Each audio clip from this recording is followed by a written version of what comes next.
या वर्षाच्या शेवटच्या महिन्यामध्ये भगवंताच्या या मंदिरामध्ये या महासागरात डुबकी मारायला आपण 16 तारखेला घर सोडलेलो आहोत.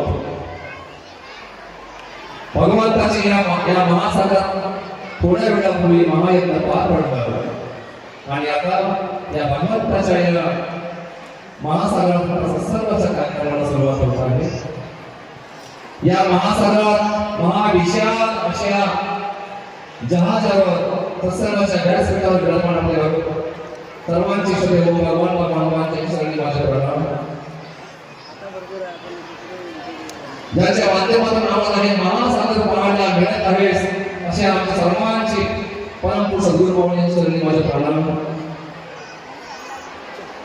या महासागरामध्ये ज्यांनी आमच्या आम्हाला हात धरून या ठिकाणी बोलवलं आहे अशा सद्गुरू बाबांच्या चरणी माझे प्रणाम. सत्संगाच्या या व्यासपीठावर या जहाजावर बसलेले संपूर्ण या भगवंताचे महानुभाव अतिथी आपल्या सर्वांच्या चरणी माझे प्रणाम. सत्संगाच्या या महासागरामध्ये सत्संगामध्ये डुबकी मारायला भगवंताचा आशीर्वाद घ्यायला या ठिकाणी उपस्थित असलेले हजारोंच्या संख्येमध्ये असलेले सर्व माझ्या भगवंताच्या भक्तांना चरणी माझे प्रणाम. सत्संगाचे अध्यक्ष म्हणून या ठिकाणी आपल्या सर्वांचे आदरणीय मार्गदर्शक सन्माननीय अशोकभाऊ शिरसीकर यांच्याकडे विनंती करतो की या ठिकाणी सत्संगाचे अध्यक्षपद स्वीकार करून भगवंताच्या या महासागरात आपण या जहाजावरून मार्गदर्शन करावं अशी विनंती करतो.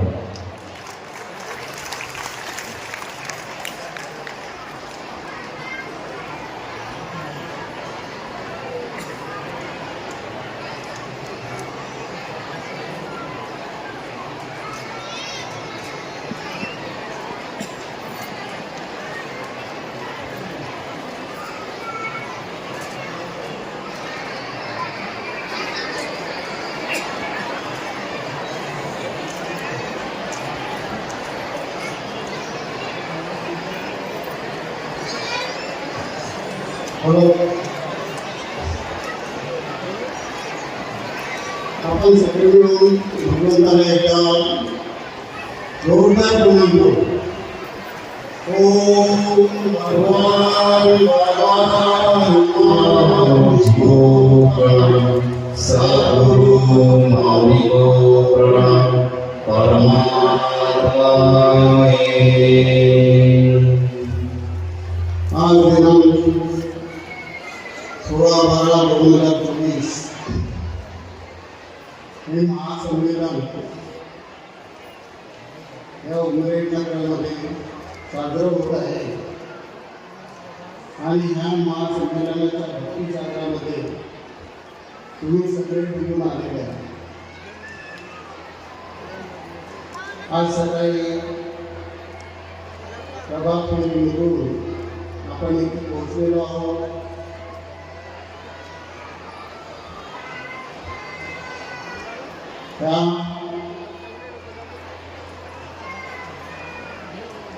शांत बसा जरा थोडंसं बराच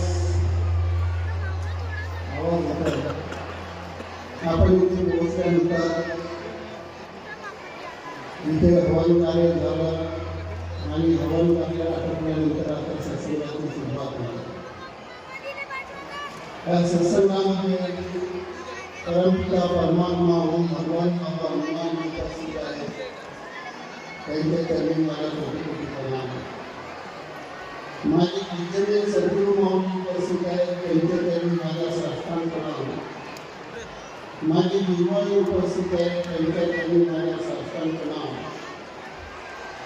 मंचावर उपस्थित सगळे प्रतिष्ठित यांना माझ्या लक्षात प्रणाम. उपस्थित सगळे सेवक बांधव, आया बहिणी,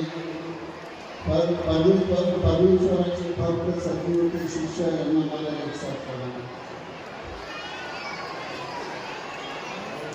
मला वाटत नव्हतं की आज मला अभ्यासाकडून मिळेल आणि मी एक्सपेक्ट करत नव्हतो बाकी मी आज सकाळी आलो. माझ्या मतानुसार अध्यक्षपद त्यालाच मिळायला पाहिजे जो इथं कार्य करतो, जो सेवा करतो. आता माझ्या हातून काही सेवा झाली वाचून काही लोक इथे बरेच सेवेमध्ये गुंतले होते, त्यांना मिळायला पाहिजे. पण सगळा ईश्वराची कृपा आहे माझ्यावर, त्याचा हात आहे माझ्या डोक्यावर आणि म्हणून तुमच्या सर्वांच्या कृपेने सद्गुरू माऊलीच्या कृपेने मला हे अध्यक्षपद मिळालं. त्याबद्दल मी सद्गुरू माऊलीचे, सद्गुरू आईचे आणि आपल्या सगळ्यांचे धन्यवाद देतो. राहिला सत्संगाचा भाग, सत्संग आपण नेहमी करतो. बरेच लोक सत्संग करतात, सत्संगामध्ये जातात, बरेच जातात, काही जाते. जीवन हे सत्संगाशिवाय अपूर्ण आहे. एक उदाहरण मी ठेवण्यात आपल्याला दिलं होतं, त्या सजावटीचं आपल्या सत्संगाची कारण की 14 तारखेमध्ये फार कमी लोक आले होते, 16 तारखेला यायचं होतं. एकदा एक व्यक्ती भगवंताकडे गेला आणि ते भगवंताकडे गेल्यानंतर त्यांनी सांगितलं की देवा मला काहीतरी द्या. विनवणी केली की तू देणार आहेस आणि तुझ्या द्यायसाठी आहे आणि माझ्यासाठी तुझ्याकडे आलो तर मला काहीतरी द्या. देवाने त्याला विचारलं की बाबा तुला काय पाहिजे. तो म्हणे की मला तुमच्याजवळ जे आहे ते द्या. हा विचारात पडला मी मागितलं काय. अरे देवाजवळ काय आहे हे मला माहित नाही तर मी देवाला मागू काय, हा प्रश्न याच्याजवळ पडला. त्यांनी देवाला विचारलं की देवा तुमच्याजवळ काय आहे मला माहितच नाही तर मी तुम्हाला मागू तरी काय. तेव्हा देवाने सांगितलं की माझ्याजवळ फक्त 2 वस्तू आहेत. माझ्याजवळ काय आहे, फक्त 2 वस्तू आहेत देण्यासाठी आणि त्या 2 गोष्टी आहेत. एक आहे माया आणि दुसरी आहे भक्ती. एक आहे माया आणि दुसरी आहे भक्ती. आता तुला काय पाहिजे ते सांग, ते मी देतो. त्याला प्रश्न पडला की मायेचा अर्थ काय होते आणि भक्तीचा अर्थ काय होते, याला माहीतच नव्हतं. त्यांनी देवाला अजून प्रश्न केला की देवा याचा अर्थ काय आहे मला माहित नाही, तर तुम्ही मला समजावून सांगा की याचा अर्थ काय होतो. जोपर्यंत याचं विश्लेषण होणार नाही तोपर्यंत मी कसं सांगू तुम्हाला काय चांगलं आहे काय वाईट आहे मला माहितच नाही. तर तेव्हा देवांनी यांनी सांगितलं की म्हणे माया जी आहे ती माणसाला संसारात नाचवते, जगात नाचवते, या संसारामध्ये नाचवते. आणि भक्ती जी आहे ती मला नाचवते. म्हणजे देवाला नाचवते. भक्तीच्या माध्यमातून मी भेटतो, मी तुमच्यासोबत नाचतो. पण मायेच्या माध्यमातून माणूस संसारात जीवनभर नाचत राहतो. हे माझं हे माझं हे माझं हे माझं हे माझं हे माझं करता पूर्ण आयुष्य आपलं जीवन कोण घालवतो कोण वाचतो. बघा आपल्या जन्मापासून आपल्या मृत्यूपर्यंत काही सुटत नाही. नाही मोह सुटत, ना माया सुटत, ना प्रेम सुटत, ना संपत्ती सुटत, काही सुटत नाही. लोभ, माया, अहंकार, द्वेष, ईर्ष्या सगळे आपण पकडून ठेवलेले आहे जीवनात आणि त्याच्या मागे आपण नाचत राहतो. ते घेऊन आपण नाचत राहतो. पण देवानी हे सांगितलं की तुम्ही जर मायेच्या मागे लागले तर तुम्हाला संसारात नाचावं लागते. पण तुम्ही जर भक्तीच्या मागे लागले तर मी तुमच्यासोबत नाचतो. आता देवाला आपल्यासोबत नाचवायचं किंवा आज नाचवलं बरेच लोक नाचवायचे, किती गोड नाचले, बरेच लोक नाचताना दिसले. मी समोर निघालो मस्त नाचत होते. म्हणजे भक्तीमध्ये माणूस नाचतो आणि मायेमध्ये माणूस पूर्ण जीवनभर स्वतः नाचत असतो. तो देवासाठी नाचत असतो. भक्ती हे साधन आहे, ही साधना आहे.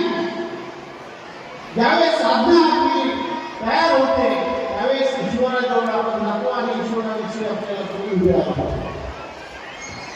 ते प्रेम आपल्या जीवनामध्ये तयार व्हावं म्हणून भक्तीचं साधन आहे. हा महोत्सव कसा आहे? तुम्ही घर दार सगळे सोडून इथे आले कशासाठी?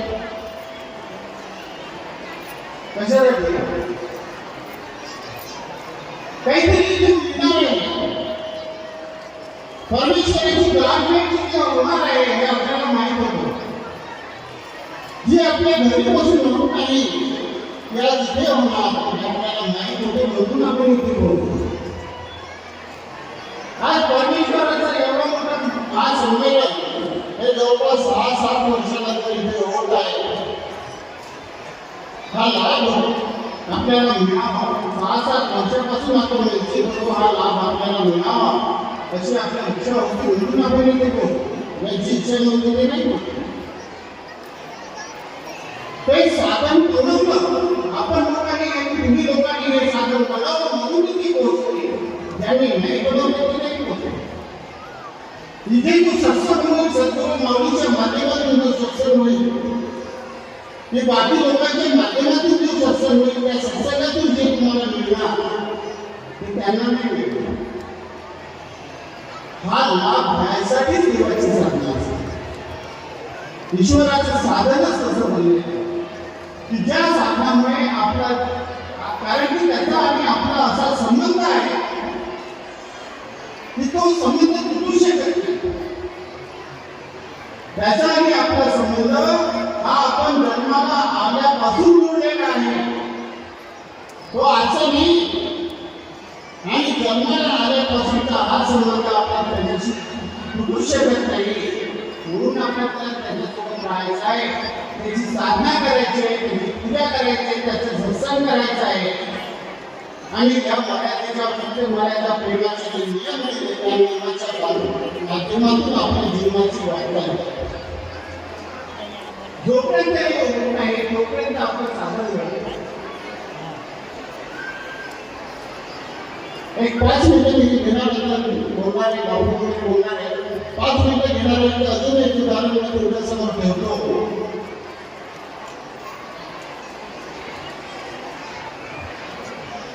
थोडंसं शांत बसाल तर लोकांना कळेल.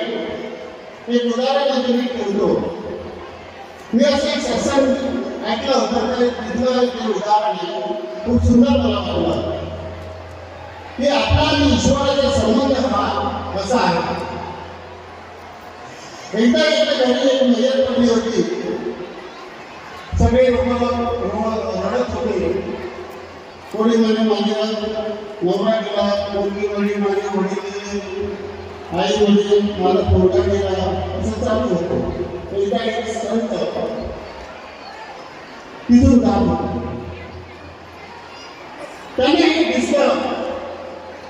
ते सगळे रडून राहिले.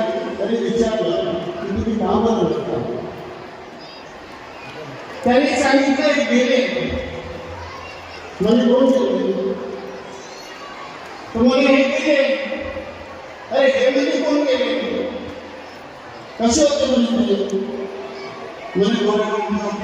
ठिकाणा असे होते कसे होते तर म्हटलं तेच आहे ना म्हणे. हो म्हणे हेच आहे. ते गेले म्हणे. आता कुठे गेले तर संतांनी सांगितलं हे तेच आहे. नाही म्हणे याच्यातला आत्मा गेला म्हणे. याच्यातला आत्मा गेला म्हणे. तर तुम्ही रडून कुणासाठी राहिले. जो आत्मा होता तो गेला. आता रडून कुणासाठी राहिले. ज्याला जाणणार आहे त्याच्यासाठी रडून राहिले.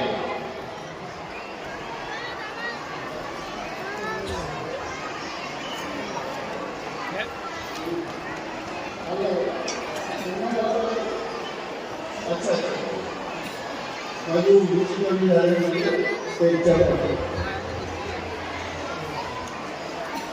तर म्हणे हे जे महात्मा होते त्यांनी विचारलं की गेले तर कोण गेले. जे गेले त्याच्यासाठी तुम्ही रडून राहिले तो इथेच पडलेला आहे. तू झोपलेला आहे तुझ्या समोर आहे. तर नाही म्हणे आत्मा गेला म्हणे. आत्मा गेला तर तुम्ही पाहिलं का म्हणे. नाही म्हणे आम्ही जाताना नाही पाहिला. तर तुम्ही जाताना नाही पाहिला. जो गेला त्याला पाहिला नाही आणि तुम्ही म्हणता गेला तर कसं गेला. ज्याच्यासोबत आपण पूर्ण जीवन घालवतो परिस्थिती ही आहे की मुलगा जन्माला आल्यानंतर त्याच्यामध्ये आत्मा असतो हे आपल्याला माहिती आहे. माणूस मेल्यानंतर आपण त्याला जाळतो हे माहित आहे. तुम्हाला आपण प्रेम कोणाशी करतो. गेल्यानंतर त्याला जाळतो त्याला स्मशानात घेऊन जातो तर प्रेम कोणाशी करतो. जन्माला आल्यानंतर प्रेम कोणाशी करतो. जो जाणार आहे त्याच्याशी. तो आत्मा त्याच्यामध्ये असतो त्याच्याशी आपण प्रेम करतो ना. तो गेल्यानंतर तर आपण प्रेम करत नाही. आपण त्याला घाटात घेऊन जातो. जर त्याच्यामध्ये जीव नसला तर आपण त्याला प्रेम करणार नाही. हे ज्याच्यासोबत आपली पूर्ण जिंदगी असते त्या परमात्म्याची ओळख आपल्याला होतच नाही. तुम्ही सगळे बसले आपल्या सगळ्यांमध्ये आत्मा आहे. आणि तुमच्यामध्ये आत्मा पाहण्यासाठी मला तुमच्याशी प्रेम करावं लागेल. देवाशी प्रेम करावं लागेल. त्या आत्म्याशी प्रेम करावं लागेल की मला हे कळलं पाहिजे की याच्यामध्ये असलेल्या प्रत्येक व्यक्तीमध्ये परमेश्वराचा अंश आहे आणि तो परमेश्वराचा अंश मला हे शिकवतो की मला सगळ्यांशी प्रेम करायचं आहे. म्हणून संतांनी सांगितलेलं आहे की मनुष्याबद्दल प्रेमच करा पण काही मात्रावर सुद्धा प्रेम करा ज्याच्यामध्ये परमेश्वराचा अंश आहे. हे कळणं महत्त्वाचं आहे. आपण वाद विवाद संघर्ष अनुभव या सगळ्याच्या मध्ये गुंतलेला असतो. आपण प्रेमच शिकलो नाही. त्याच्यासोबत आपली पूर्ण जिंदगी निघून जाते पण आपण त्याच्यासोबत प्रेम करत नाही. वाद करतो झगडे करतो संघर्ष करतो एक दुसऱ्याला बोलतो मारपीट करतो. पण ईश्वराने हे सांगितलेलं आहे हे सगळं जे आहे मायेचं आहे. हे माझं नाही. ईश्वरानेच हे सांगितलेलं आहे की तुला जर माझ्या साधनेमध्ये लागायचं असेल तर माझ्याशी प्रेम करावं लागेल. त्या शरीराशी प्रेम करू नको त्या आत्म्याशी प्रेम कर. त्यावेळेस त्याच्यामध्ये आत्म्याचा प्रभाव तुला दिसत येईल. त्यावेळेस तू सत्य मार्गाला भक्तीमध्ये साधनेमध्ये प्रवीण होशील. म्हणून संत महात्मे सांगतात की एक दुसऱ्यावर प्रेम करा. त्यांनी ते सांगितलेलं आहे एक दुसऱ्यावर प्रेम करा. सगळ्यांशी सत्य बोला. मर्यादेने राहा. प्रेमाने राहा. विचाराने राहा. सद्भावनेने राहा. ह्या माध्यमातून आपलं जीवन घडवण्याचा प्रयत्न करा, जेणेकरून ईश्वराची साधना आपण जी पकडलेली आहे, त्यांनी प्रत्येकाने सांगितलेलं आहे एकच ईश्वर मानायचं आहे आपल्याला. चाहे तुम्ही कोणालाही माना, पण त्यांनी भगवद्गीतेमध्ये सांगितले गेलेले आहे की एका ईश्वराची पूजा करा, पाठिंबा कोणालाही करा. म्हणून आपल्याला जो मार्ग मिळालेला आहे एका ईश्वराचा आणि ही साधना मिळालेली आहे, ही साधना नाही आहे. आपल्याला असं वाटतं सत्यमर्यादा प्रेम ही साधना आहे, आपल्या जीवनाची साधना आहे. सत्य मर्यादा प्रेम सद्विचार सद्भाव भक्ती ज्ञान वैराग्य ही आपल्या जीवनाची साधना आहे. तिचं सोपी नाही, याला आपल्याला समजावं लागतं. हे आपल्या जीवनामध्ये आणावं लागतं, उतरवण्याचा प्रयत्न करावा लागतो. जोपर्यंत हे आपल्या जीवनामध्ये उतरणार नाही तोपर्यंत परमेश्वराची भक्ती, परमेश्वराची साधना, सद्गुरूविषयी प्रेम, सद्गुरूविषयी भाव, त्याच्याविषयी भक्ती आपल्यामध्ये जागृत होणार. हे आवश्यक आहे आपल्या जीवनासाठी. आपण काही बोलत जातो, हे सगळं आपल्याला सोडावं लागणार आहे. म्हणूनच असं मोठं संमेलन होते, त्यासाठीच होते की संत महात्म्याच्या माध्यमातून आपल्या कानात दोन शब्द पडावे आणि त्या माध्यमातून आपलं जीवन सुधारावं. याच्यासाठीच ह्या सगळ्या गोष्टी होत असतात. बरेचसे लोक संसर्गात जात नाही. मी इथून तुम्हाला सगळ्यांना विनंती करतो, जे संसर्गात जात नाही त्यांना विनंती करतो, आणि जे संसर्गात जाऊ नका म्हणतात त्यांनी विनंती करतो की जे संसर्गात जात नाही ते आपलं पुण्य कर्म बांधव त्यांनी बंद केलेलं आहे, आणि जे संसर्गात जाऊ नका याचा उद्देश करत असतील ते लोकांचं पुण्यकर्म काय आपले जे काही कमवलेलं असेल ते घटवण्याचा प्रयत्न करत आहे.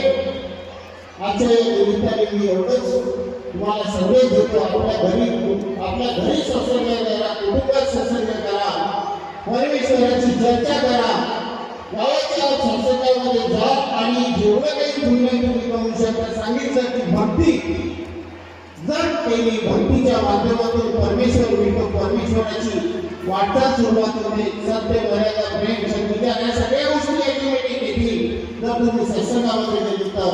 आणि सत्संगामध्ये जा आणि परमेश्वराच्या कृपेचा लाभ आपल्या चरणी मागा, एवढीच विनंती करून मी आपले दोन शब्द पूर्ण करतो. आणि माझ्या हातून काही चूक भूल झाली असेल त्याबद्दल तुम्ही मला क्षमा करायची विनंती करतो. येणाऱ्या वर्षाचं शेवटचा महिना आहे, तर येणारं नवीन वर्ष आपल्या सगळ्यांना सुखी समाधानी आणि शांतीचं जावं अशी परमेश्वराची विनंती करून मी आपले दोन शब्द पूर्ण करतो. धन्यवाद.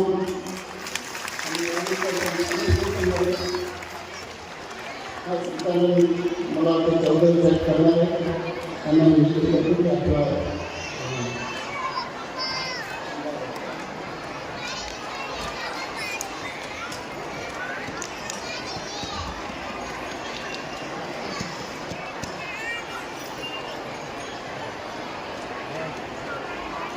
आताच आपल्या प्रसन्नाच्या अध्यक्ष महोदय यांनी भगवंताच्या या महाविराट सत्संगाच्या या व्यासपीठावरून या समाजावरून महाराज दिल्याने धन्यवाद हो. आणि यानंतर सत्संगाच्या संचालनाचं कार्य होते मला दिलेला आहे, त्यावर आपल्या भगवंताचं खूप खूप आभार. आजच्या सत्संगामध्ये सर्वांचे इष्टदेव ओम भगवान हनुमानजी विद्यमान आहेत. आपण सर्वांची परम सद्गुरुमावली ज्यांच्या वाटेवर आपण चालवणाऱ्या महासागरामध्ये मुक्तिमार्गाला आलो अशा या परम सद्गुरुमावली प्रणाम. सद्गुरुबाई ज्यांनी आम्हाला या ठिकाणी मायाच्या स्वरूपामध्ये भगवंताच्या चरणामध्ये येण्याची वाढ दाखवली अशा आईच्या प्रणाम.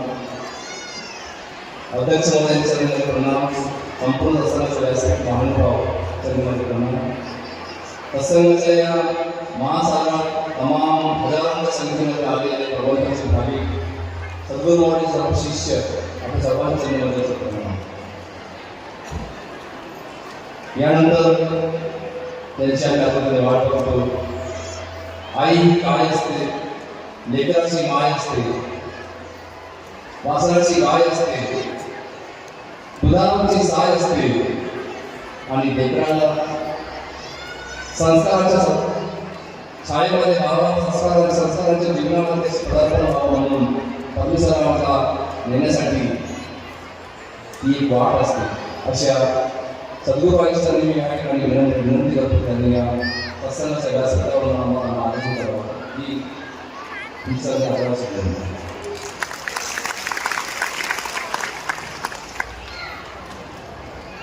आपण एवढं मोठं भगवंताचं या ठिकाणी दिलेलं जे जीवन आहे त्या जीवनाला धन्य करण्यासाठी या भगवंताच्या या मंदिरामध्ये या महासागरात डुबकी मारायला आलेला आहोत.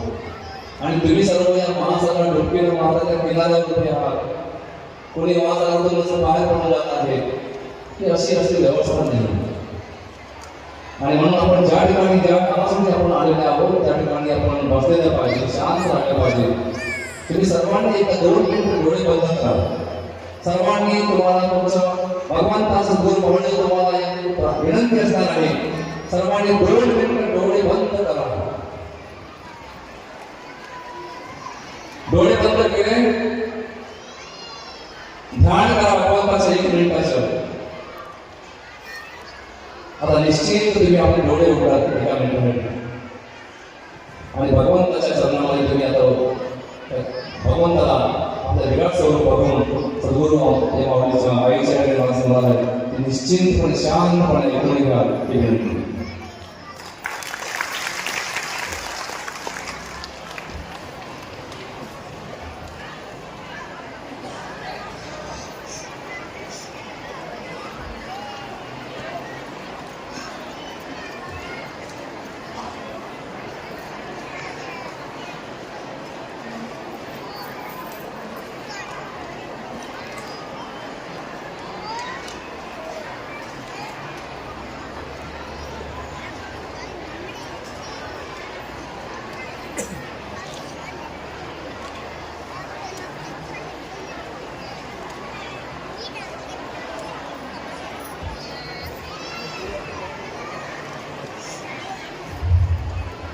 आजच्या महासंमेलनामध्ये आपले इष्ट ओम भगवान महाराजांनी उपस्थित आहे त्याप्रती आपल्याला तसेच तुमचे जे सद्गुरूमध्ये उपस्थित आहे गुरुमातील आपल्याला मान्य अध्यक्ष होत आहेत त्यांना सुद्धा प्रणाम.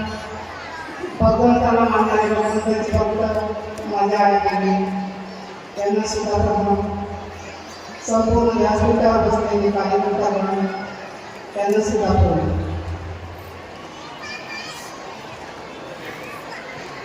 आता व्यासपीठावर आपल्या अध्यक्षांनी सुंदर असं मार्गदर्शन केलेलं आहे. आणि आज 16 डिसेंबर आणि हा महासंमेलन 16 डिसेंबरचा अर्थ आपल्या सद्गुरू माऊलीने 14 तारखेला सांगितलं की सगळ्यांना प्रभाव सोडायचा आहे, सगळं सोडून यायचं आहे, घरच सोडायचं नाही.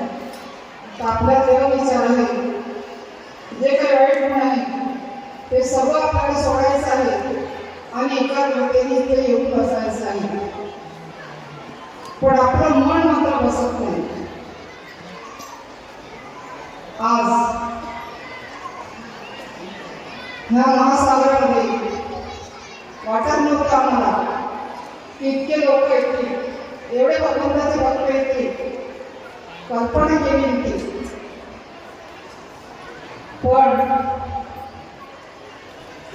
कुठेही हा प्रचार नव्हता झाला, खूप प्रचार नव्हता झाला, तरी पण ईश्वराने सगळ्यांना बोलवलं. म्हणतात की बोलवणारा कोणी कधी वेगळा आहे, जनता आती है तो बुलाने वाला चाहिए. बोलवणारा कोण आहे? तुम्ही कोणा माणसाचं बोलावण्याने आले नाही, पण ईश्वराने तुम्हाला अशी प्रेरणा दिली की नाही इथे जावं लागते, आणि त्या ईश्वराच्या प्रेरणेने तुम्ही सगळे लोक इथे आले. आपण इथे आलो पिकनिक मनवायला आलो का? पिकनिक मनवायला आलो का? हा मेळा लागलेला आहे, बाहेर एक मेळा लागलेला आहे. आणि जीवनामध्ये जीवन जगत असताना सुद्धा एक मेळा असतो जीवन जगण्याचा. त्या जगाच्या मेळ्यामध्ये सगळ्या अनेक गोष्टी मिळतात. बाहेर एक मेळा लागलेला आहे, तिथे सुद्धा वस्तू तुम्हाला मिळतील, पण ते समाधान देऊ शकते का? तुम्ही किती वस्तू साठवा आपल्या जीवनामध्ये, पण तुम्हाला कुठेही समाधान मिळणार नाही. पण ईश्वराच्या चरणामध्ये मात्र समाधान मिळू शकते. आणि हा सत्संग जीवनासाठी एवढं मोलाचं असते, पण आपण अर्धे लोक पेंडामध्ये बसतो आणि अर्धे लोक बाहेर जातो. काय आपल्याला अध्यात्म घडणार आहे? अध्यात्म काय घडणार आहे आपल्याला? काय सत्संग घडणार आहे? जे लोक बाहेर गेलेले आहेत, ते जे दुकाना दुकानामध्ये फिरून राहिले, त्यांना काय इतकं सत्संग घडणार आहे? जगामध्ये नेहमीच वावरतो, पण सत्संगात आपण रोज वावरत नाही. एखाद्या महिन्यातून एखाद्या वेळेस आपण सत्संगात जातो, किंवा 15 दिवसातून सत्संगात जातो, आणि तोही सत्संग 1 तासाचा 2 तासाचा असतो. पूर्ण दिवसभराचा सत्संग आपण राहत नाही. पण आपल्या परिवारामध्ये, आपल्या प्रपंचामध्ये आपण दिवसभर वावरतो, तरी आम्हाला समाधान मिळत नाही. पण 1 तासाच्या सत्संगामध्ये जर गेलो तर आम्हाला इथे समाधान मिळते. याचं नावच दिलेलं आहे महासंमेलन. ज्याला सगळ्यांना सामावून घेतो असा तो ईश्वर आहे. या ईश्वराने सगळ्यांना सामावून घेतलेला आहे. जेव्हापासून रॅली निघाली तेव्हापासून तर आतापर्यंत त्या ईश्वराने आपल्या सगळ्यांना सामावून घेतलेला आहे. कुठेही त्यांनी कोणालाही घटना दुर्घटना होऊ दिला नाही, म्हणजे त्यांनी सामावून घेतलेलं आहे. त्याचंच नाव संमेलन आहे. संमेलन म्हणजे एकतेचं प्रमाण देते आम्हाला, की एकता असायला पाहिजे जीवनामध्ये. परिवारामध्ये एकता असायला पाहिजे. नाहीतर परिवारामध्ये 4 लोक असतो आपण, 4 लोक 4 विचाराने जातो आपण. एकाच ईश्वराला मानतो, पण विचार मात्र 4 विचाराने आपण जगतो. पण ईश्वराने सांगितलं की माझ्या विचाराने जगा, सत्य मर्यादा प्रेमाने जगा. आपण पूर्णता जगतो का सत्य मर्यादा प्रेमाने? आपण पूर्णता जगत नाही सत्य मर्यादा प्रेमाने. कारण जो व्यक्ती लहान होतो ना, तोच मोठा बनतो की नाही? आपल्या सद्गुरूंनी लहान बनले, प्रत्येक वेळेस लहान बनले ते, म्हणून आज ते मोठे झाले आहे. पण आजही ते म्हणतात की मी लहान आहो, मी लहान आहो. म्हातारे लोकांसमोर ते झुकतात आणि सांगतात की मी लहान आहो. आपण कुठून शिकणार आहे? आपल्याला शिकायचं आहे साधू संत, सत्पुरुष संतांकडूनच शिकावं लागेल. आम्हाला घरातून काही शिकता येत नाही.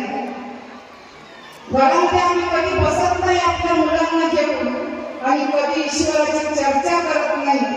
तर आम्हाला घरातून काय मिळेल? घरातून आम्हाला काहीच मिळणे नाहीये.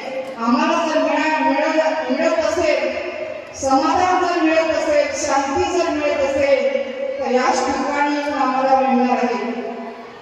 म्हणून जो व्यक्ती लहान बनतो ना, तोच महान बनतो आणि तोच मोठा होतो. लहान बनतो तोच मोठा होतो. जो मोठा होतो तो कधीच मोठा होत नाही. शिर्डीचे साईबाबा लहान बनले, मोठे झाले की नाही? आज जगामध्ये त्यांची पूजा होत आहे की नाही? आपण ज्या हनुमानजीला मानतो ते लहान बनले की नाही आपल्या देवासमोर? आपल्या देवासमोर ते लहान बनले की नाही? आणि आज त्यांची आपण पूजा करतो, तर ते मोठे झाले की नाही, महान झाले की नाही? म्हणून जीवनामध्ये लहान बनायचं आहे. आणि जो व्यक्ती लहान बनेल त्याच्यामध्ये नम्रता राहील, प्रेम राहील, विश्वास राहील, सदाचार राहील. ह्या सगळे गुण त्याच्यामध्ये येऊन जाते. राम हा लहान बनला म्हणून हा देव उभारला आला, आणि रावण हा मोठा बनला. कशाने मोठा बनला? अहंकाराने, क्रोधाने मोठा बनला. तर महान झाला का रावण महान झाला नाही. दसऱ्याच्या दिवशी आपण त्याचे पुतळे जाळतो. म्हणून आपल्याला जगायचंच आहे तर लहान म्हणून जगायचं आहे. साधू संत या भारत भूमीवर आले आणि कसे जगले हो. तुकारामजी कसे जगले. तुकारामजीचं जगणं असं होतं की ते जगाच्या लोकांना काहीतरी चांगलं देऊन गेले, चांगलं देऊन गेले आणि आपल्यासोबत चांगलं घेऊन गेले. म्हणून आज जगामध्ये त्यांची कीर्ती आहे आणि आज इतिहासामध्ये ते त्यांचं नाव आहे. प्रत्येक व्यक्तीचं नाव इतिहासामध्ये येत नाही. जगामध्ये खूप लोक आहेत. सगळेच लोक इतिहासात आले का. सगळेच लोक इतिहासामध्ये आले नाही. काही बोटावर मोजण्यासारखेच लोक इतिहासामध्ये आले. म्हणून जर भक्ती जर करायची आहे तर हनुमानजी सारखी भक्ती करायला पाहिजे. काय भक्ती होती त्यांची हनुमानजीची आपण इतिहास सोडून पाहिला तर हनुमानजी सारखी भक्ती असायला पाहिजे. मीरा सारखं प्रेम असायला पाहिजे. किती प्रेम केला कृष्णावर मीराने. मित्रता करायचीच आहे. मित्र जर बनवायचं आहे तर सुदामासारखं जीवन असायला पाहिजे. आणि विश्वास जर करायचा आहे, श्रद्धा जर करायची आहे तर शबरीसारखं जीवन असायला पाहिजे. ते पैशा प्रॉपर्टीने मोठी नव्हते पण विचाराने खूप मोठे होते. काय होतं शबरीजवळ. शबरीजवळ काहीच नव्हतं. छोट्याशा कुटुंबामध्ये राहत होती, छोट्याशा झोपडीमध्ये राहत होती. पण देवावर एवढा विश्वास होता. पूर्ण तिनं देवावर विश्वास करण्यामध्ये पूर्ण आयुष्य घालवलं तिने. तिच्या गुरुने तिला सांगितलं, तिचे गुरु म्हणजे माता ऋषीने सांगितलं की कधीतरी देव येईलच, राम येईलच आणि तुझी भेट होईलच. आपण एवढा विश्वास करतो का गुरुवर. काय विश्वास होता त्या मातेचा. एवढा विश्वास केला त्या आईने आपल्या गुरुवर आणि गुरुच्या शब्दावर कायम राहिली आणि एक दिवस तिला देव भेटला. आपणही विश्वास केला तर आपल्याला देव भेटणार नाही का. आपल्याला देव भेटलेला आहे पण आपला देव उदारीवरच आहे. उदारीवर देव आहे कारण आपली भक्ती स्वार्थापोटी आहे. आमचं जर चांगलं झालं तर आमचा देव आहे. मग काही लोक मार्ग सोडून चालले गेले. जीवनामध्ये सुख दुःख एकच राहते. समुद्राला जसा लाटा येतात, समुद्राच्या लाटा कधी संपत नाही. संपते का समुद्राच्या लाटा कधी संपतात का. आम्ही मागच्या वेळेस गुजरातला गेलो होतो. आता गेलो होतो गुजरातला आणि प्रत्येक वेळेस जातो तर आम्ही समुद्र बघायला जातो. समुद्र बघायला जातो म्हणजे लाटाच बघायला जातो. 3 वाजता भरती येते. आम्हाला गुजरातचे लोक सांगतात, सुरतचे लोक सांगतात 3 वाजता भरती येते. 3 वाजता पाहायला जायचं असतं. आम्ही 3 वाजता पाहायला जातो. भरती येते. इतक्या मोठ्या लाटा येतात. कधी छोट्या येतात, कधी मोठ्या येतात. तर जीवनामध्ये सुखदुःखाच्या अशाच लाटा येतील. जीवनातल्या सुखदुःखाच्या लाटा कधी संपणार नाही. तुमचा जन्मापासून तर मरेपर्यंत सुखदुःखाच्या लाटा जीवनातल्या कधी संपणार नाही. तुम्ही किती विचार करा, किती पैसा कमवा, पण तुमच्या जीवनातल्या सुखदुःखाच्या लाटा कधी संपणार नाही. जसं समुद्राच्या लाटा संपत नाही तसं आमच्या जीवनातल्या सुखदुःखाच्या लाटा कधी संपत नाही. मग आता संपणारच नाहीये. मग आम्ही देवावर विश्वास का करत नाही. सुख दुःख तर येईलच. दुःख आल्याशिवाय आम्हाला देवाचं देवत्व कळणारच नाही. सुखामध्ये देव कळते का. किती लोक सुखामध्ये मार्गात आले या ठिकाणी. कोणी या ठिकाणी सुखामध्ये मार्गात आलेला नाही. कारण सुखात असणाऱ्या लोकांना मार्गाची गरजच पडली नाही. जे दुःखी लोक होते, गुजरात असो, महाराष्ट्र असो, MP असो, सगळ्याच भागातले लोक या ठिकाणी आलेले आहेत. सगळेच लोक दुःखी होतो. पण सगळ्यांना एकच बिमारी होती का. मार्गात आलो तर सगळ्यांना एकच बिमारी होती का. सगळ्यांना पाठपाण्याचा लागलं होतं का. सगळ्यांना दारूचे व्यसन होते का. सगळेच लोक बिमार होते का. प्रत्येक लोकांना परिवारामध्ये सगळ्यांना बिमारी होती बरं.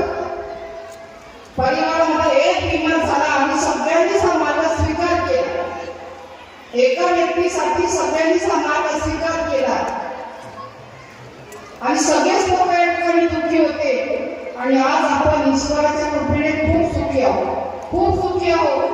जगामध्ये जाऊन बघा, जगामध्ये किती दुःख आहे लोकांना हे जाऊन बघा. काय काय पीडा सहन करावं लागते त्यांना.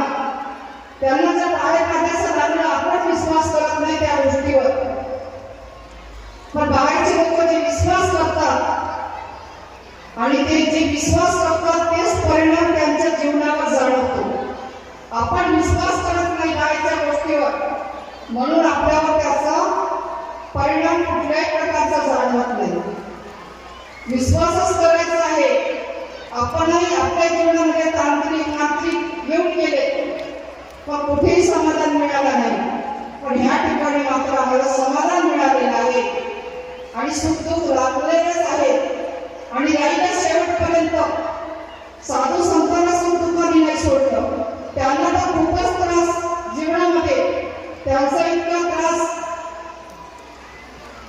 जे लोक आहेत त्यांना नाही झाला. तुमच्यासारख्या आमच्यासारख्या लोकांना त्रास नाही झाला तेवढा, पण साधू संतांना खूप त्रास झालेला. शिर्डीच्या साईबाबाला त्रास झाला, ज्ञानेश्वराला त्रास झाला. ज्ञानेश्वराला त्रास नाही झाला का? जगातल्या लोकांनी खूप चांगलं म्हटलं का ज्ञानेश्वराला? ज्ञानेश्वराची सुद्धा भक्तीचा प्रमाण जगाच्या लोकांनी मागितलं.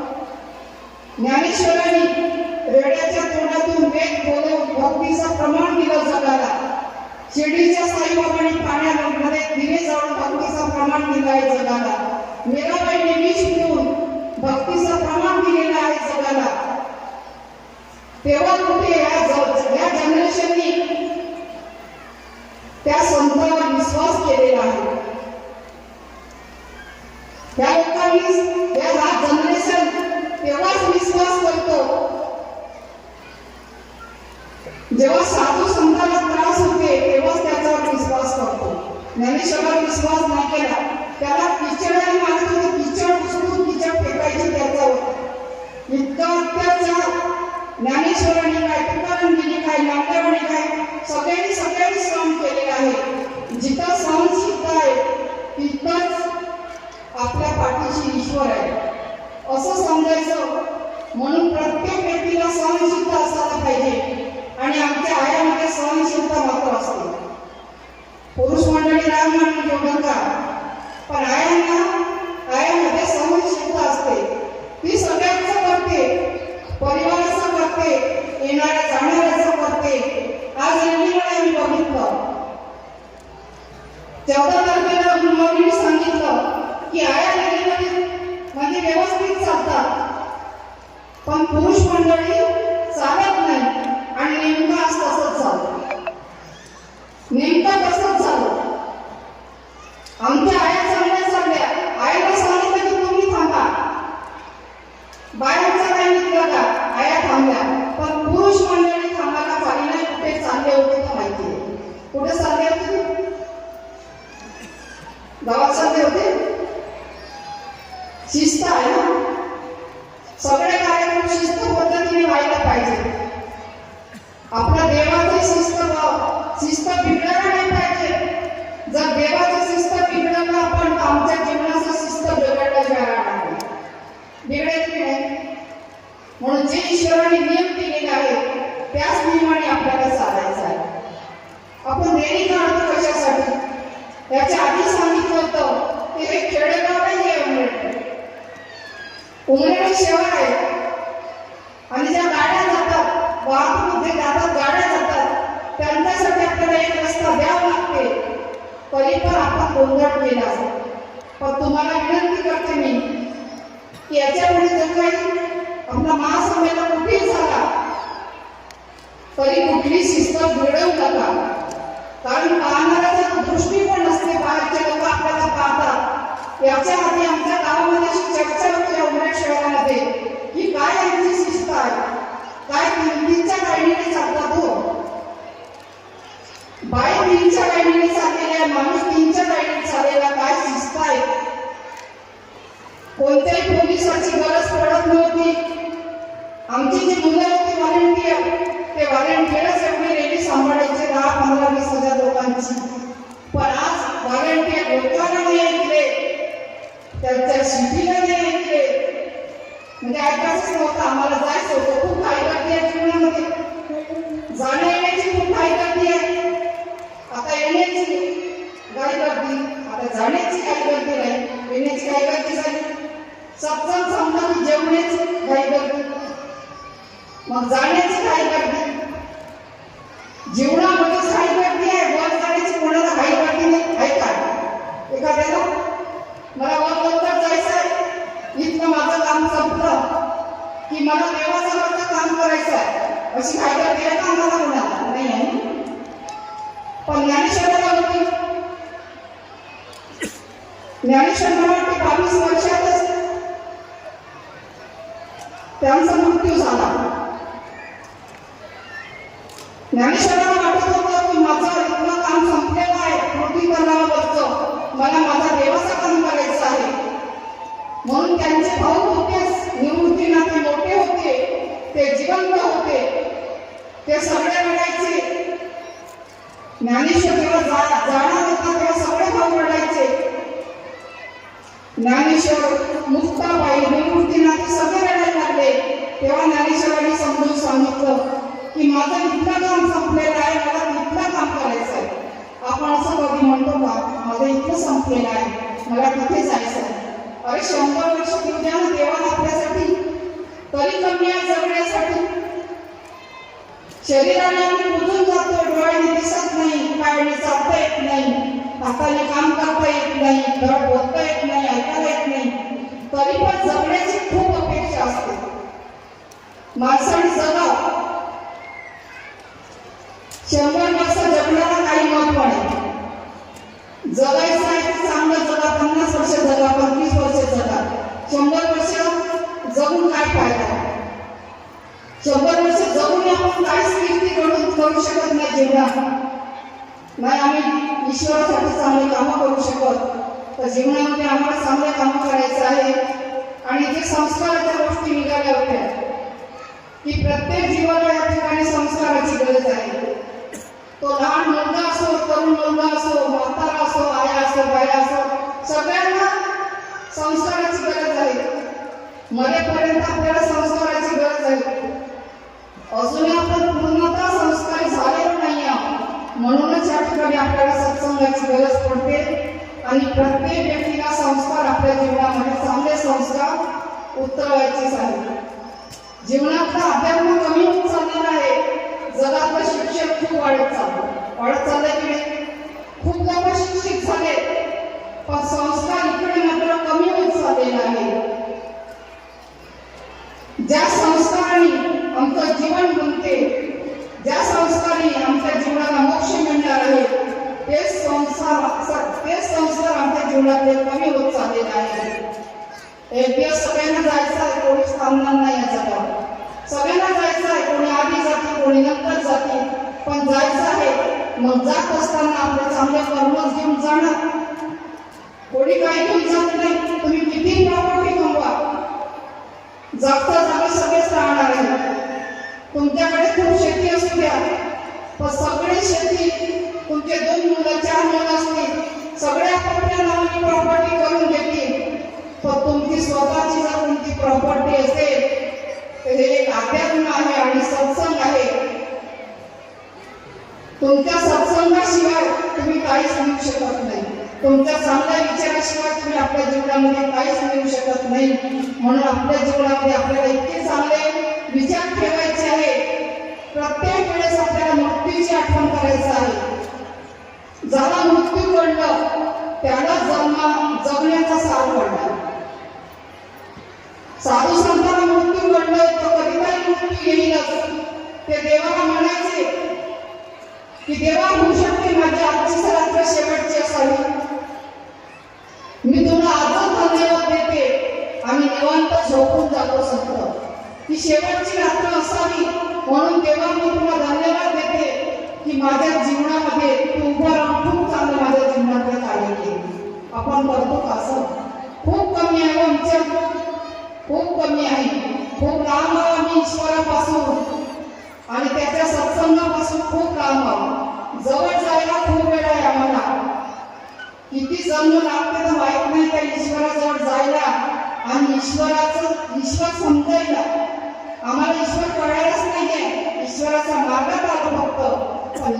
मात्र कळायला नाहीये. ईश्वर कळण्यासाठी खूप काही जीवनामध्ये त्याग करावं लागते, परिश्रम करावं लागते.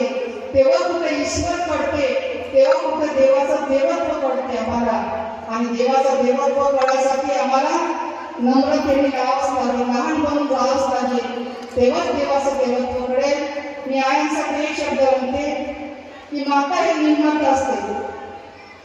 माता ही निर्माता असते, तुम्हीच निर्मित केलेले एक जीव आहे. म्हणून तुम्हाला संस्कार द्यायचा आहे. जर तुम्हाला तुमचं म्हातारपण चांगलं जावं असं वाटते तर तुम्ही आपल्या लहान लहान मुलांना संस्कार द्या, तरुण मुलांना संस्कार द्या, त्यांना चांगल्या गोष्टी सांगा. नाहीतर मोबाईलचा जमाना आला, लहान मुलगा रडला की मोबाईल देऊन देतो आणि मुलगा मनात आला ते बघतो आणि त्याच्या बुद्धीवर तोच प्रभाव होतो. म्हणून आपल्या लहान मुलांना सुद्धा त्या मोबाईल पासून दूर ठेवा आणि त्याला साधू संत काय आहे त्यांच्या जीवनात उदाहरण त्यांना सांगा. तरच तुमच्या मुलांना कळेल की साधू संत जे नेते नाही, जे सैनिक होऊन गेले, ते सैनिक जे झाले ते कोणासाठी जगतात? आपल्यासाठी जगतात. देशाची रक्षा करतात आपल्यासाठी. ते रात्रभर जगतात, आपण रात्रभर जगतो. एका आईला एकच मुलगा असला आणि जर तो ड्युटीवर गेला, जेव्हा तो शहीद होऊन जाते, त्या आईजवळ काहीच राहत नाही, त्या बापाजवळ काही राहत नाही. असे मी जगात आई वडील आहेत. त्या आई वडिलाचा त्याग आहे तो. आमचे 4 मुलं आम्ही देशासाठी अर्पण करत नाही, साधू संतांसाठी अर्पण करत नाही, देवासाठी अर्पण करत नाही. त्याला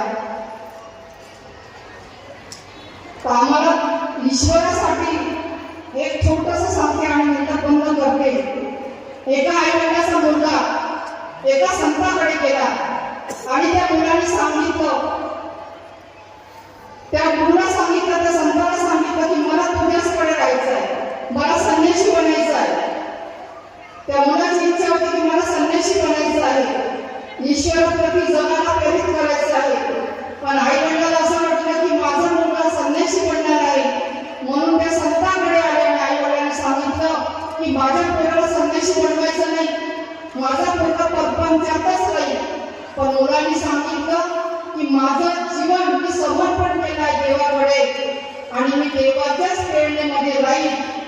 त्याच्यावर आई वडील काहीच करू शकले नाही आणि तो पोरगा संत रूपाला आला.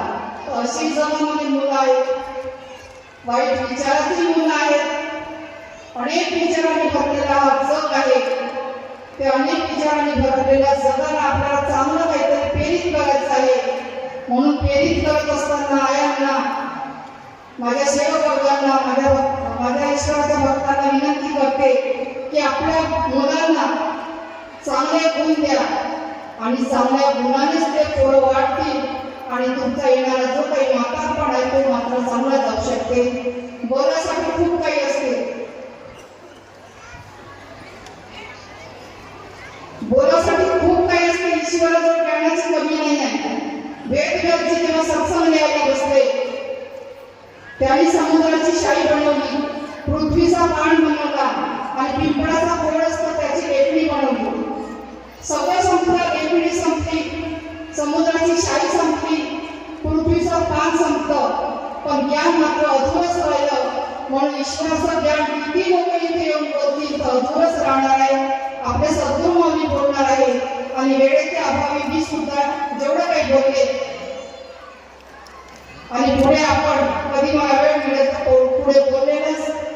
म्हणून मी तुमच्या चरणी विनंती करतो की प्रत्येक आयाने, सेवक वर्गाने आपल्या मुलाला संस्कारित करावं आणि तुम्ही कराल एवढा विश्वास करून मी माझ्या 2 शब्द समाप्त करतो.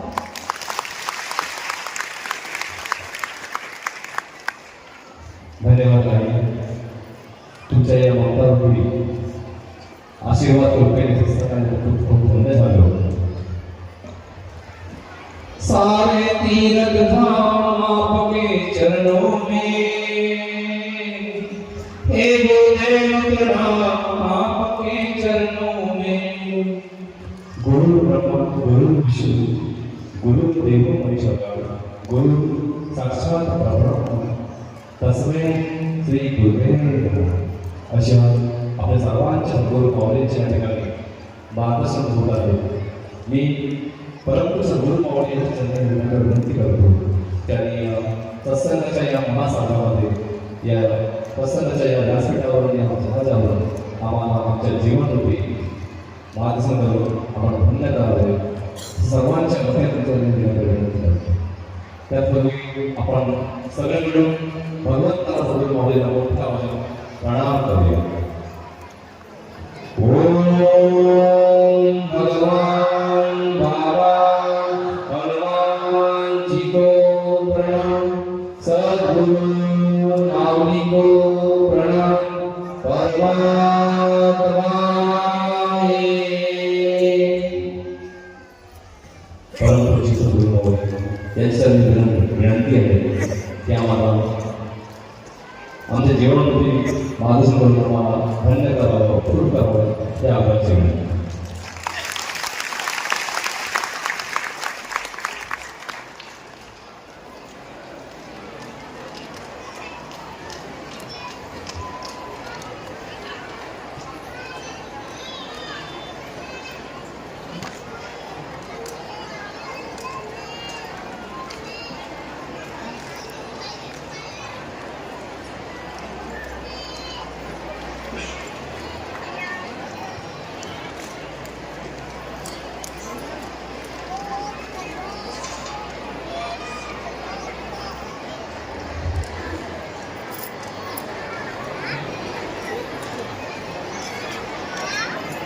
जो उभे असलेले आहेत त्यांनी बसून जा.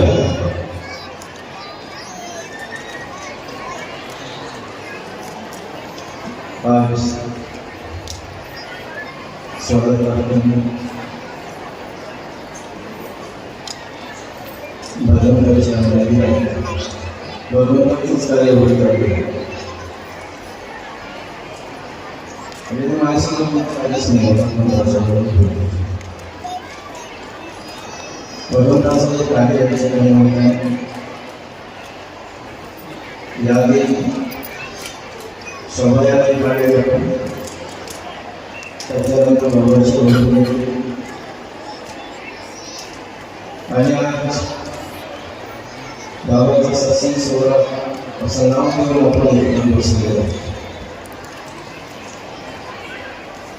सुवर्णकाळाच्या आधी गोष्टी कार्यक्रम झाले म्हणजे आजच केवळ बाबा होते आणि आपल्याला गोष्टींना घडल्यामुळे आपल्याला ते या ठिकाणी उपस्थित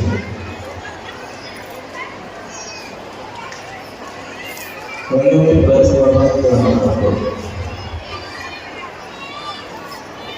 तुम्ही आला स्वप्नामध्ये आम्ही विचार केला होता तेव्हा ते आल्या सहकार्यासाठी तेव्हा एवढ्या हरवलेल्या संख्येने साधक आपल्या साधण्यासाठी होती असं मला कधी विचारच नाही. आम्ही गावात सोडतो आणि हा भाग देवाकडे सोडतो आणि आज मी पाहतो काही आलेल्या याच्या आधी झाली 10-20 वर्षाच्या आधी पण एवढा ईश्वराचा समर्थ क्रम आम्हाला पाहिजे मिळाला. अशा ईश्वराला मला प्रणाम. माझी माऊलीच्या महावीरा प्रणाम. तुम्ही सगळे भगवंताचे भक्त यांच्याकडे तुम्हाला प्रणाम.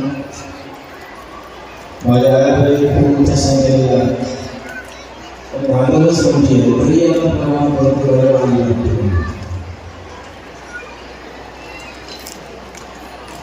व्यासपीठावर बसण्यासाठी मार्गदर्शक मंडळी त्यांची प्रेरणा आपण इकडे लावतो त्यांनाही माझा प्रणाम. बसलेले ईश्वराची लेखक त्यांना प्रणाम आणि ते बरोबर इकडे फिरत चाललेले त्यांना प्रणाम. म्हणून बरीच वेळ झाली आणि तुमच्या आनंदासाठी यानंतर एक आलेला नाही एक कार्यक्रम त्याच्यावर तुमचा अधिक वेळ घेण्यात येईल. तुमचाही प्रश्न आयाचं थोडासा केल्यावरच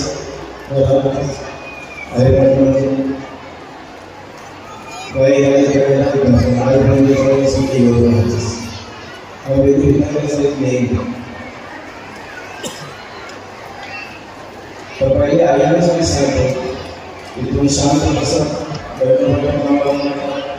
योगा येतं करू म्हणतात म्हणजे जाऊन नसतं योगा करू नसतं मला ऐकून असेल तर माझी काही जबरदस्ती नाही तुम्ही माझे कोणाचे भाषण आहे बसा बसा इथे जाऊ नका बसा चला आपण 10-15 मिनिटे पुढे जाण्यास सांगितले.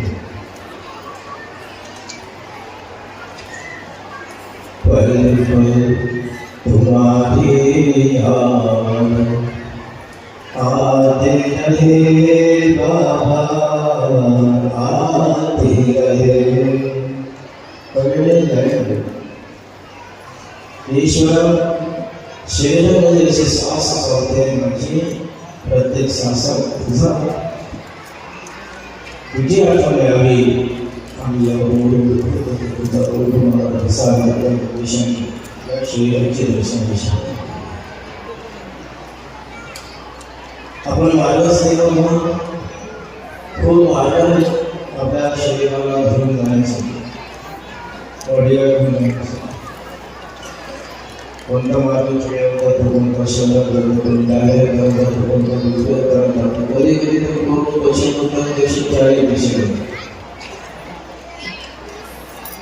मार्ग हे महत्वाचं नाही मार्गाने नियम हे महत्वाचे. मार्गाने चालत असताना जर आपण नियम चुकला आपला धोका आपल्यालाच होतो दुसऱ्याला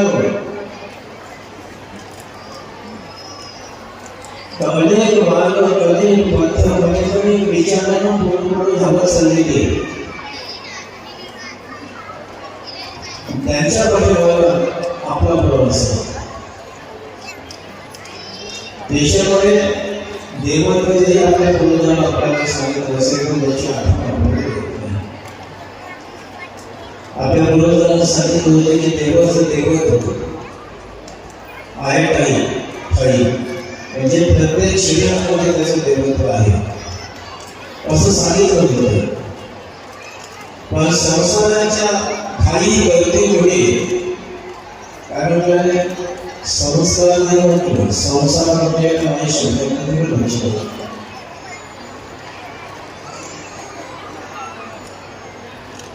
संस्कार नाही म्हटलं त्याला आपल्या पूर्वजांनी देवाचं देवत्व आहे ठिकाणी असं म्हटलेलं आहे.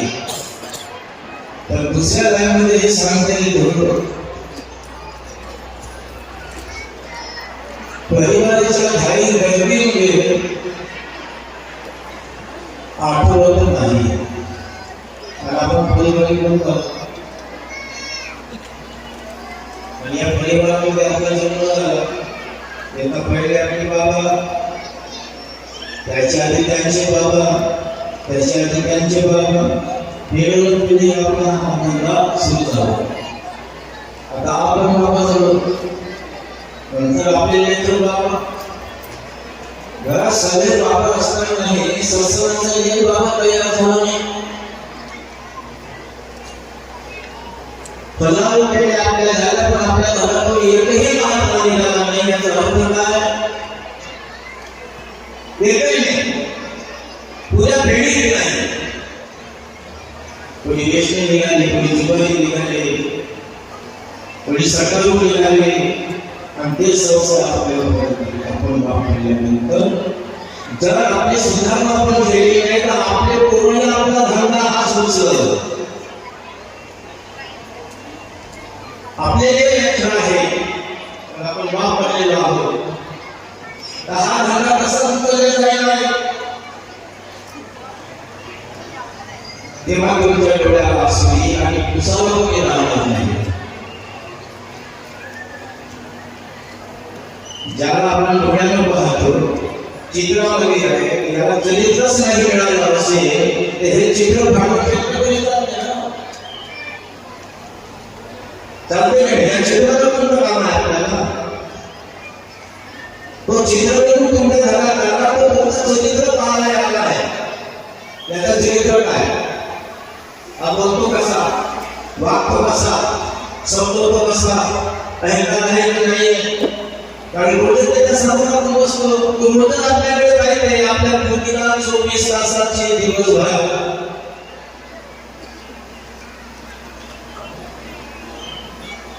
अरे हे संमेलन आहे आपण याला नाव काय दिला? काय नाव दिलं? मोठं बसलं तुम्ही सेवक संमेलन. तिथं धर्माधिकारी नागरिक सेवा समिती सेवक संमेलन लन शेवटचे 2 अक्षर काय लन आहे. लन ते लन असल्यामुळे सेवा होत नाही. सेवेला लन नाही पाहिजे.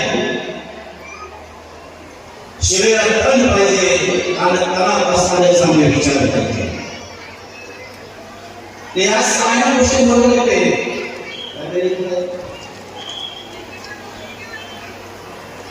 तुम्ही खूप समोरच्या संधीला आनंद झाला सगळ्यांना. पण इथून तुम्ही जर काही संगीत नसाल तर तुमचं येणं वाया गेलं. आई गेलं आई तुम्हाला विचार बोलत नाही तुम्हाला विचार तर आपण इथून काहीच नाही मग आपलं येणं वाया गेला नाही. आपण काही खर्च झाला की झाला नाही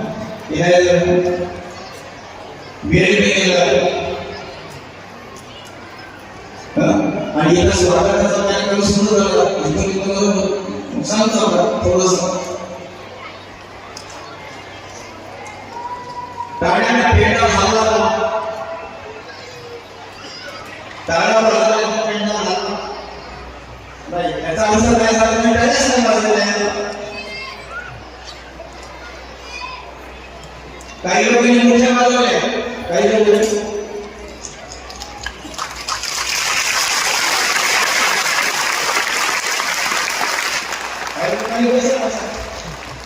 काही लोक त्यांना काही घेणंच नाही घेणं नाही.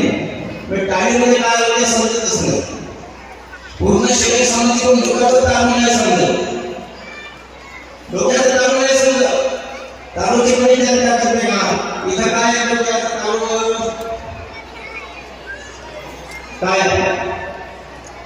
इथं काय बनवलं म्हणतो तुम्हाला माहिती डॉक्टर मध्ये शिक्षण केलं. आणि हा डॉक्टर असा आहे हे पेटी घेऊन झाला विचार करतो आणि आपल्याला आपण विमा झालो तर डॉक्टरच्या घरी जावं लागतं. याने एमबीबीएस केलेला त्याच्याकडे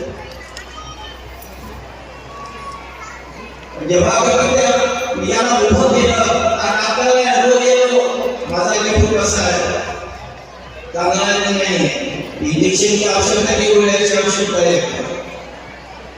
तसा आईचा स्वभाव आहे लेकराला बाहेर जाऊ देत नाही.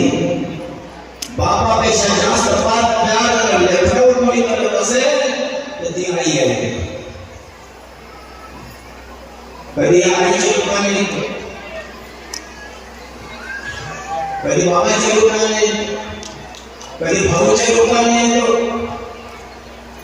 कधी रिश्तेदाराच्या रूपाने येतो. याची किती नाव आहे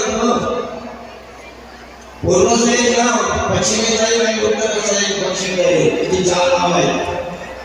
आपण नाव कोणतं उचलला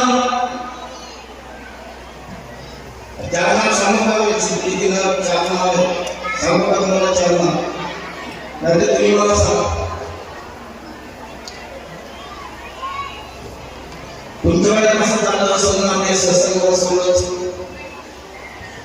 3:30च्या वर झाली मोबाईल होतील आपले आपण घरात असतात असा विचार करतो.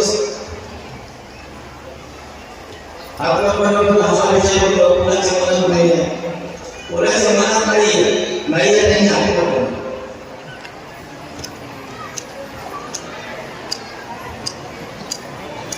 आता लहानसा पोराला पाठवलं तर हा दोन शब्द इतके कमी होते.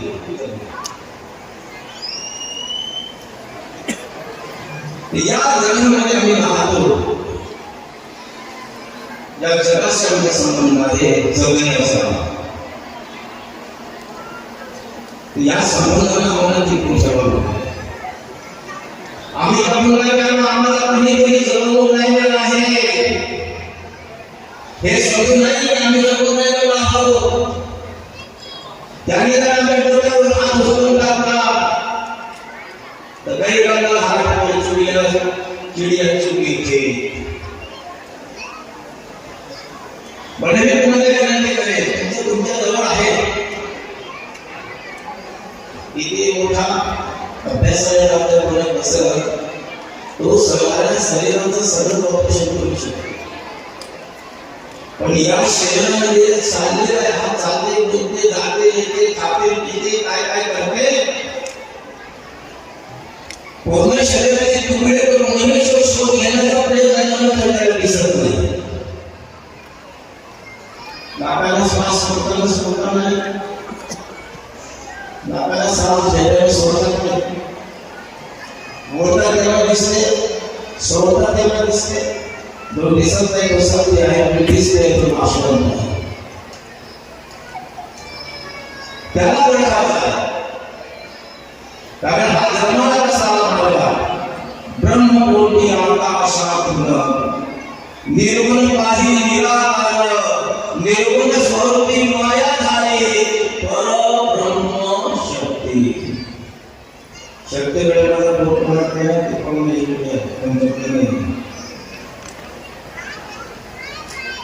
शक्ती आहे जास्त फिरून मला माहित नाही की आई माझा काय विचार करणार समाजामध्ये होत असते.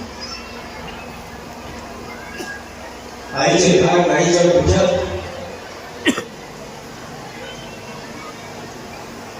काय शिकवणे धर्म करून या धर्मातील माणसाबरोबर मला आठवण कसे आमची मला 15-20 वर्ष वाया गेली. धर्म खूप चांगला आहे पण तो कर्माला सावध नसेल ती सावध कुठे करण्याची. आपण लगाडता कपडा फाटवणे राहिले तो काय लागलेले कागद निघतच नसतील ते सावध कुठे करण्याची. तुम्ही सांगा ते सावध माया मनी मन परमेश्वरी आशा कृष्णा नहीं होती कभी दास कभी. जीवनातले दोनच पक्षी आहेत तो एक गाडी आणि पृथ्वी. एका ठिकाणी माया राहते, एका ठिकाणी ईश्वराची छाया. तत्काल टूटा डाली से ले गई पवन कर नबी सुन साधु कर कबीर सिंह में साधु प्रभु के लिए इंतजार होई मार्गाचा दर्शन आहे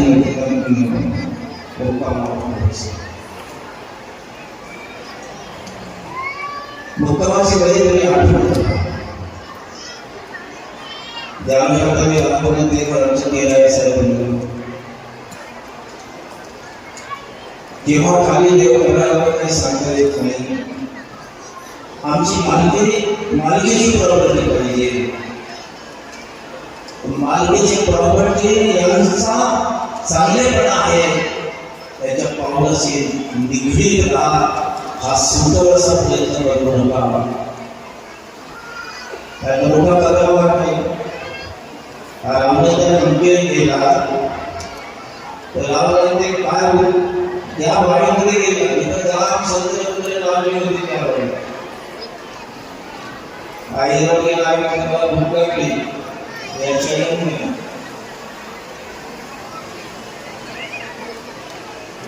पण आपल्या गुरुच्या आईला पाणी म्हणून लागलं आईमध्ये तुझ्या शब्द तिथं आला मला भूक लागली. आईने सांगितलं हे लागले शेत तुंबले नाही फळं लागले त्याने खाणं कमी. तुम्ही पहा बदल जर आला त्या झाडावर चढला नाही तर तो खाते कमी जमिनीवर पाडते जास्त. बदलासारखा आपला स्वभाव काम कमी आणि बोलणं जास्त. बेटा फोन कर म्हणे कारण का माहितीच होतं आईचा आदेश वेगळा आपल्या बाबाला कर्मठ स्वभाव होता. कर्मठ गेल्या ते पोटवर सब खाल्लं म्हणजे झाडं काही उभी ठेवली ज्याच्या घरी झाडं आले त्याची प्रवृत्ती राक्षसासारखे झाडावर पिळून फेकलं व गेले सगळं झाडं पाडलं. खबर गेली त्याला लग्न बांधून करून गेला बांधण्याची बसवायला त्याची काढण्यास होती. एक वेळा दोन तुकडे देवळीची बांधले त्याची गाठ सुटतच नाही.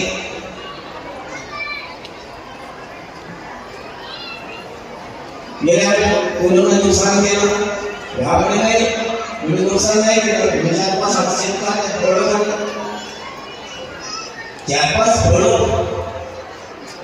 हे तुमचा स्वभाव वाटणारा असा नसतो म्हणे खाणं कमी आणि फेरणं जास्त. पुढे दंड आला ना दंड वाटून झालं म्हणजे तुम्ही काय मला दंड द्याला मी रोजच दंड बैठका मारतो लावणारा सुद्धा येणे काही सगळा आपल्याला जे काही पूजा करून आहे आपण काय लावणार नाहीच. आपण राम नसले होतं रावण नसले होतं नाही म्हणून आपण चुका झाल्या तरी तो माफ करते पण त्याला पाप करून आवाज येत नाही.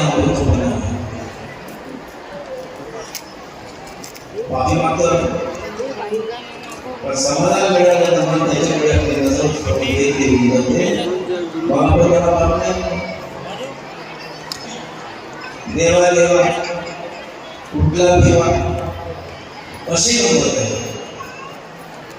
पण तुमचा आजचा आत्मा या ठिकाणी देवाला आवडला आणि आम्ही ते पुढे या ठिकाणी रातभरापासून 3 दिवस झाली डोळे फुलून त्यांना खूप आनंद झाला. पण जीवन जगण्यासाठी शिस्त खूप महत्वाची आहे. एक कार्यक्रम आहे इथं तुमच्यासाठी देवासाठी नाही बोलतो तुमच्यासाठी. आणि सांगतो असं तुम्ही जर एवढे तुटून पडले तर चेंबर झाल्याशिवाय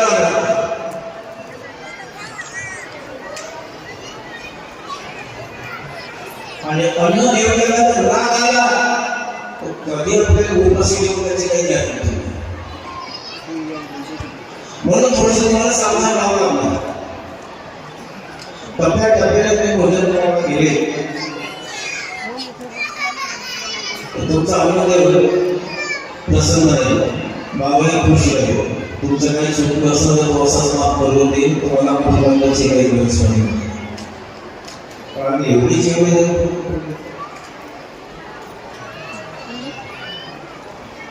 आणि तुमच्याविषयी आयाची समजले असतात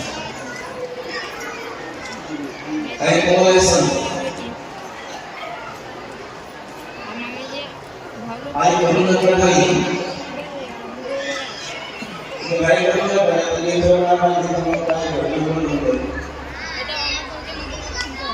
आणि एक आई पुन्हा वजनाचा कार्यक्रम माझी वेळ झाली आता मार्च करण्याची कधीतरी तुमची माझी भेट तेव्हा आपण भेटू तेव्हा आपण चर्चा करू घरी बसून तुम्ही भगवंताविषयी देवीविषयी मायाविषयी तुम्ही चर्चा करा, जीवनाविषयी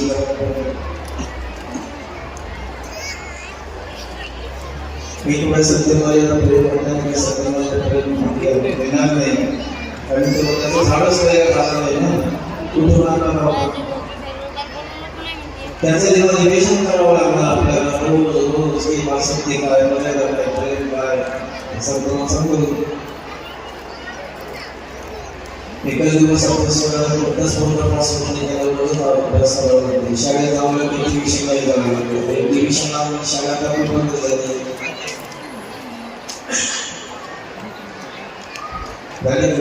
ते विषय दोन शाळा माझा विषय किती वर्ष होती तुम्ही मार्गात आले 4 वर्ष सांगितलं काही त्यांनी कार्यकर्ता पण घेतले असते 4 वर्ष 5 वर्ष because he was able to tell us what I had to challenge most people. Ganpati लागले तेव्हापासून मागण्याकडे तुम्हाला 4 वर्ष झाली, तुम्ही 4 वर्षातून झाले मार्गाचे. मार्गाचा दुसरा असा रस्ता आहे की तो म्हणजे रस्ता. आपण 4 वर्षापासून 5 वर्षापासून नाही देवाच्या रस्त्याने चालायला लागलो. आपण काय मला काही माहित नाही आणि एवढं सांगतो नाही तुम्हाला.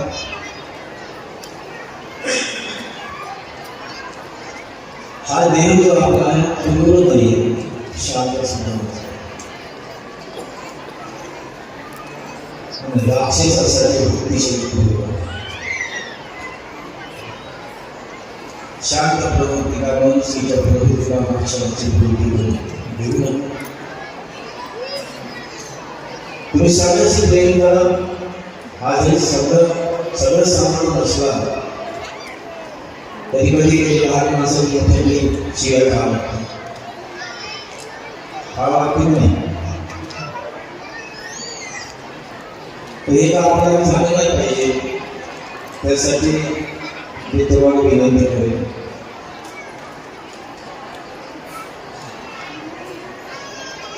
दान या विषयाने सांगितलं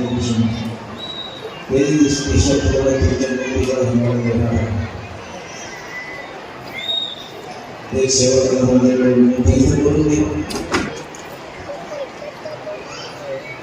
तीर्थ करून दिल्यामुळे पण बाबा तीर्थाला आरामच होत नाही. आता तीर्थ म्हणजे काय गिलासात पाणी घ्या बाबाचं नाव घ्या मला एवढंच ना म्हटलं. तीर्थ क्षेत्रावर जात नाही तोपर्यंत याचा काही फायदा नाही. बिमार झालं करा डॉक्टर येऊ शकत नाही, डॉक्टरकडे जावं लागतं ना नाही ना काही डॉक्टरकडे जावं लागेल ना.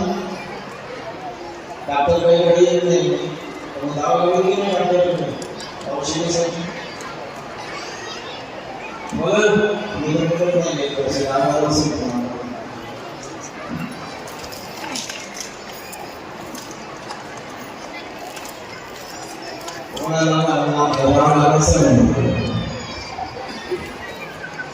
काही शुक्र सर तुम्हाला शिकवलं ना थोडंसं तुम्हाला विचारतो तरी सांगा महात्मा भारताचं हिमालय पर्वतावर बसतो शंभर भेट दिसते तुम्हाला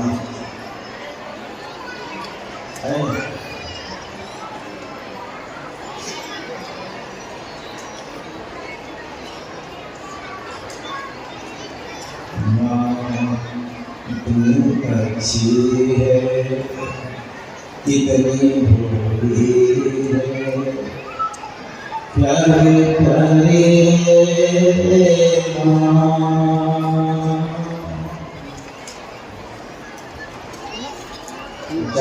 शिवाय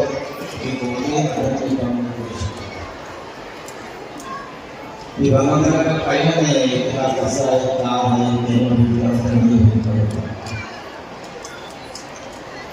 जेव्हा मी तुमच्या चरणावर सोडतो तर मला सर्व सहज प्राप्त होतो. आणि हा मला पाठीची मदत करतो. आपण कोणत्या कार्यालयात आलो, आता कोणत्या कार्यालयात आपण याच्या आधी तुम्हाला सांगितलं विसरतो काय ना संमेलन असं आहे ना, त्याला कोणत्याच वर्षांवर फायदा नाही. मी बोलतच नाही काय नाही मला थोडंसं वाईट वाटलं तेव्हा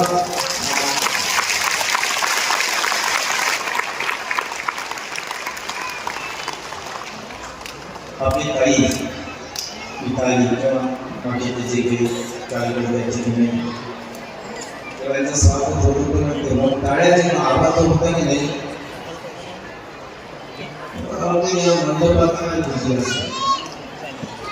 थोडंसं वाईट वाटलं झोपी नाही सगळे सगळे त्रास असते बसू बसू देवाला फिरून 4-5 किलोमीटर टाळ्या नाही वाजत असं म्हणून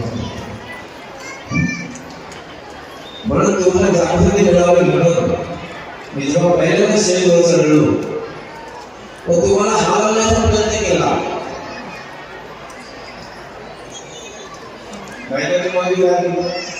तुम्हाला करावं पाहिजे ईश्वरी ऊर्जा निर्माण व्हावी आणि आईला तुमचं मन लागावं यासाठी कोणती कृती केली.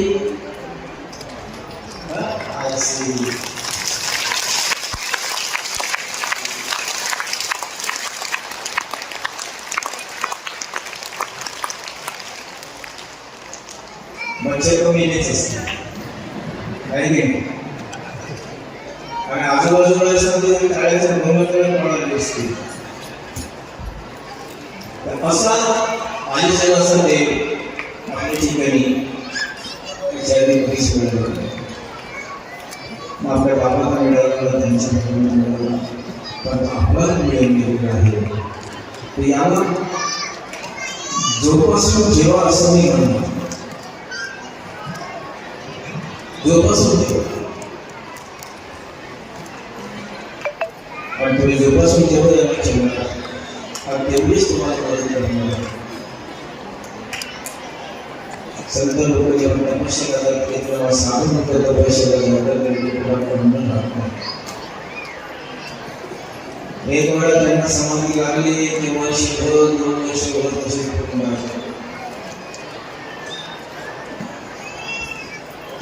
इतके दिवस झाले आपल्याला एक दिवस समाधी लागेल त्याचा अर्थ काय अर्थ एकही दिवस समाधी लागेल आणि संतांना म्हणतो प्रभु तेरी नागरी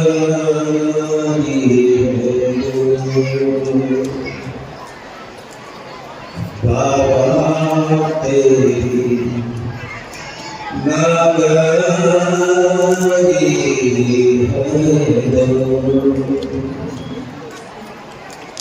ये कैसे लाऊं बाबा द्वारे कैसे आऊं ये कैसे लाऊं बाबा द्वारे कैसे आऊं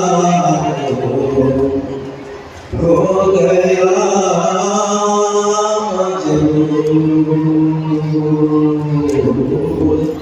प्रभु तेरी नगरी है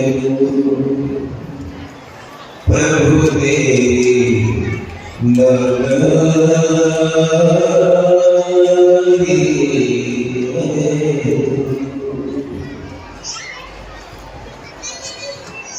ऐसी नगरी दूर की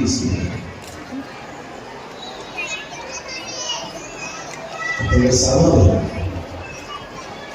जरी नगरी दूर असेल आणि कधी जीवनामध्ये ईश्वराच्या आध्यात्मिक कामामध्ये काम करायचं असेल अर्धा रस्ता तुम्हाला चालावं लागते, अर्धा रस्ता तो चालवते, तेव्हाच मला भेट होते.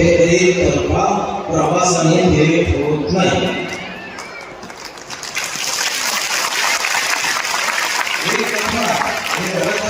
काही समजणार नाही. तुम्हाला अर्धा चालावा लागेल आणि तो त्याला अर्ध कसा आणायचा त्याची मी क्रिया सुरू करावं लागेल, तेव्हा तुमची त्याची भेट होईल. एकतर्फाची भेट होत नाही.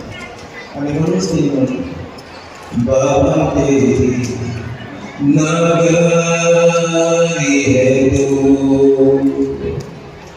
इन्हें कैसे लाओ बाबा, द्वारे कैसे आओ, इन्हें कैसे लाओ बाबा, द्वारे कैसे आओ, हो गया अमन गुरु,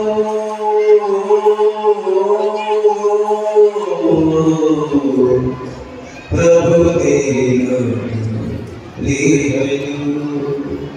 बाबा तेरी नगरी है. नगरी दूर नाही आहे, तर असं वाटतंय मला.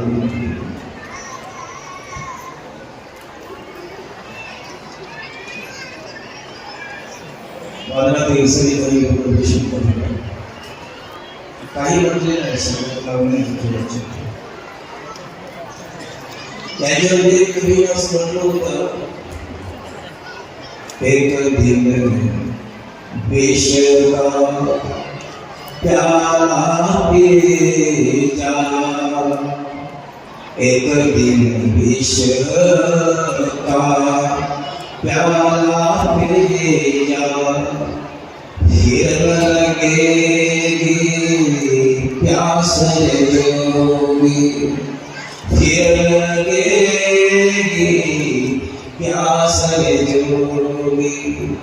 एक दिन विष का प्याला पी जा, फिर लगेगी प्यास जोगी जोगी. तू दोष दास जोगी, तू दोष दास जोगी.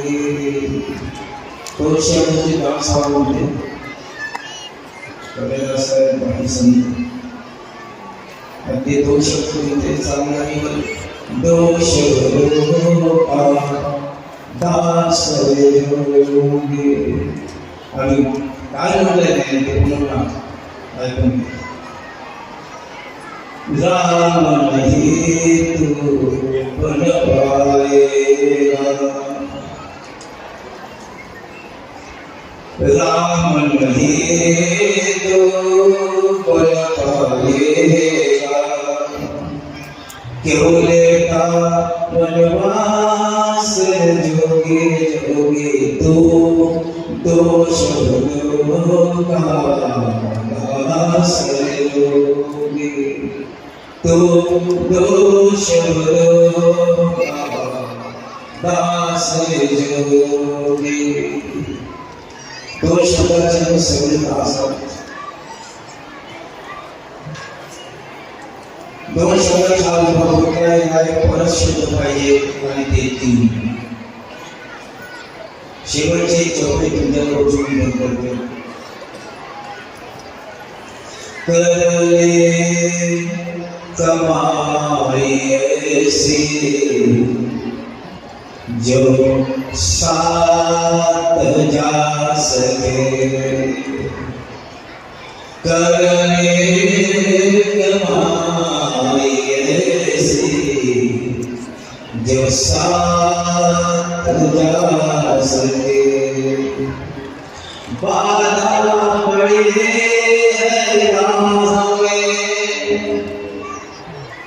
बाधा पड़ी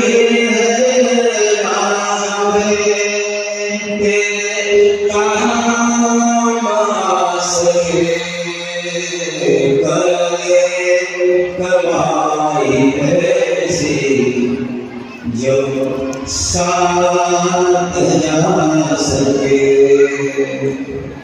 करने कमाई ऐसी जो साथ जा सके दुनिया की चकाचौंध में दुनिया की चकाचौंध में अपने को भुला दी दुनिया की चकाचौंध में खुद को भुला दिया दुनिया की चकाचौंध में खुद को भुला दिया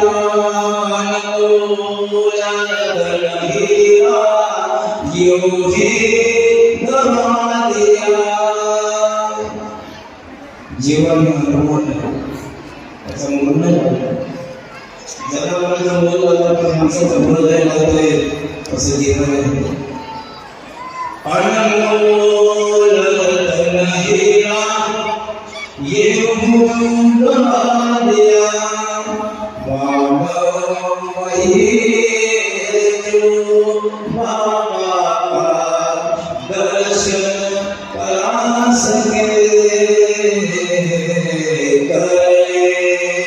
कमाई ऐसी जो साथ जा सके करने कमाई ऐसी जो साथ जा सके अड़चन में है लावे तेरा आ सके करो कमाई ऐसी जो साथ जा सके जीवनाचा काही भरोसा नाही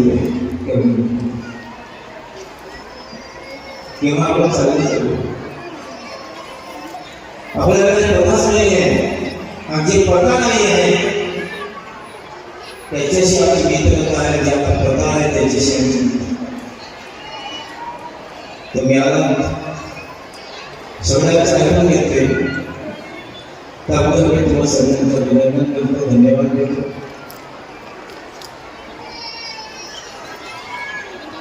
धन्यवाद द्यावा लागला तेव्हा सर्व आशीर्वाद द्यावे तुम्ही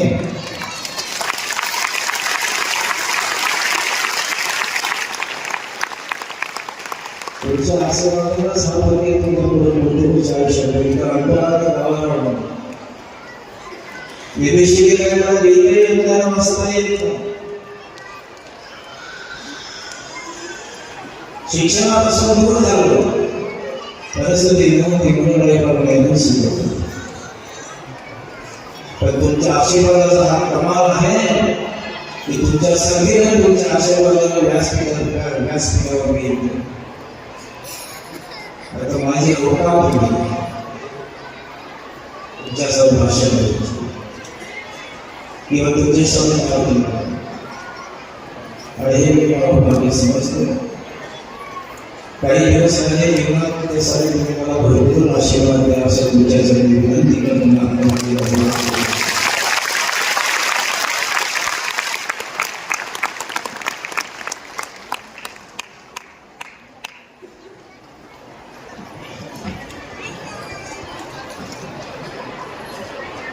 आताच आपण सर्वांची परंतु सुधीर यांनी सत्संगाच्या या व्यासपीठावरून आमच्या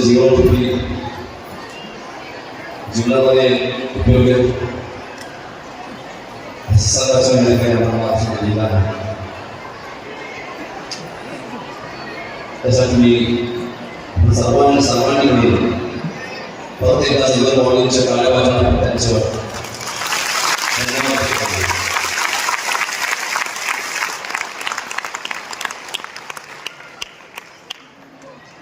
हे सत्संगाचे एक महास्वरूप हे महासागर ही सत्संगाची लाट आता या ठिकाणी आपण थांबवत आहोत आणि यानंतर पुन्हा एकदा या ठिकाणी भगवंताच्या या ठिकाणी गुणगान करण्यासाठी भजन गाण्याच्या रूपामध्ये एक मोठं दर्शन घडणार आहे. तत्पूर्वी या सत्संगाचं समारोप होणार आहे. तत्पूर्वी या ठिकाणी आपल्या भक्ती मार्गाच्या माध्यमातून भगवंताचं गुणगान, भगवंताचं दर्शन आपल्या कुटुंबात राहावं, आपल्या घरात राहावं, परिवारात त्याची योजना आपल्या कानामध्ये पडावी. कारण आपल्या योजना आपल्या डोक्यामध्ये येऊन नेहमी सतत आमच्या जीवनामध्ये घडत राहावे. सुंदर कार्य या उपक्रमाद्वारे पाडसावरती सेवा समितीने केलेलं आहे. आणि ते गुंजन, ते असणारा शब्द, ते भजन आमचे छोटे बंधू सर्वांनी आमचे फारसाची वंजारी त्यांच्या माध्यमातून, त्यांच्या टीमच्या माध्यमातून तयार केलेले ते भजन, ते गायन, ते संगीत एका पेनड्राईव्ह तयार केलेलं आहे. आणि त्यासाठी या उपक्रमाद्वारे महाराजांची सेवा समितीनं जे काही त्यांच्या माध्यमातून आर्थिक खर्चातून तयार केलेला आहे ते पेनड्राईव्ह सन्माननीय आपल्या उपक्रमाद्वारे महाराजांची सेवा समितीचे अध्यक्ष युवराज भाऊ बागाने गुरुजी यांना विनंती करतो.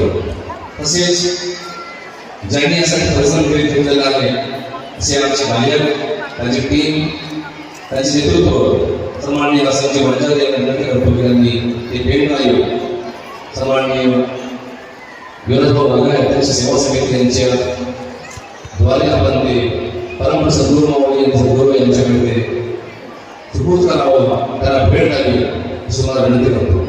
ती भेटण्याची प्रतिकृती आपण त्यांना भेट करू.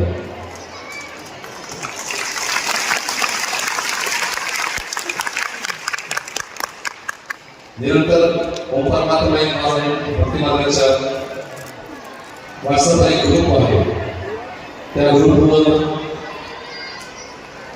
सर्वांनी बाहेरची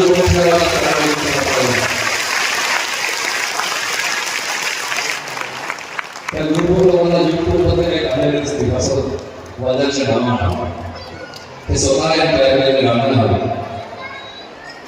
त्यासोबत त्याची टीम आहे. आणि या ठिकाणी जे सुरुवातीचा सत्संगाच्या व्यासपीठावर भगवान सद्गुरू माऊलीच्या व्हायचं जे स्वागत झालं आहे त्या गीताच्या माध्यमातून ते गीत सुद्धा या वंजारी या ठिकाणी गायलेलं आहे. म्हणून मी सर्वप्रथम आदरणीय आमचे समितीचे अध्यक्ष युवराज भाऊ बागाने यांना विनंती करतो की त्यांनी हा समिती वंजारी यांच्या आपण पुस्तकाचं देऊन स्वागत करावं.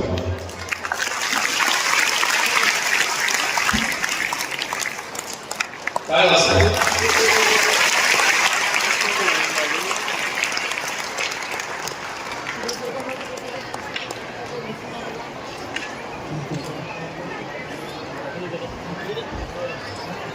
आज या महासंघामध्ये आपण येत असताना पहिला वचन पूर्ण केला तो शोभायात्रेचा, दुसरा वचन पूर्ण केला तो आपण भगवंताचा गायनाचा, तिसरा वचन पाळला आपला सत्संगाचा, 5 वचन दिलेले आहेत भगवंताने. आता 4था वचन जो आहे तो या ठिकाणी गायनाचा भजनाचा आहे आणि 5वा वचन जो आहे तो महाप्रसादचा आहे. या दोन्ही वचनामध्ये आपल्याला सुद्धा गवाही द्यायची आहे. कुठलेही अनुशासन अशी आपण आपल्याला तोडमोड करायची नाही आहे. शिस्तीमध्ये सर्व कार्य पूर्ण पार पाडायचे आहेत अशी तुम्हाला विनंती करून आजच्या या कार्यक्रमाच्या प्रसंगाचे समारोप आभार समितीचे अध्यक्ष आमचे मोठे बंधू युवराज भाऊ बागरे गुरुजी यांना विनंती करतो की त्यांनी सत्संगाचे आभार व्यक्त करावे.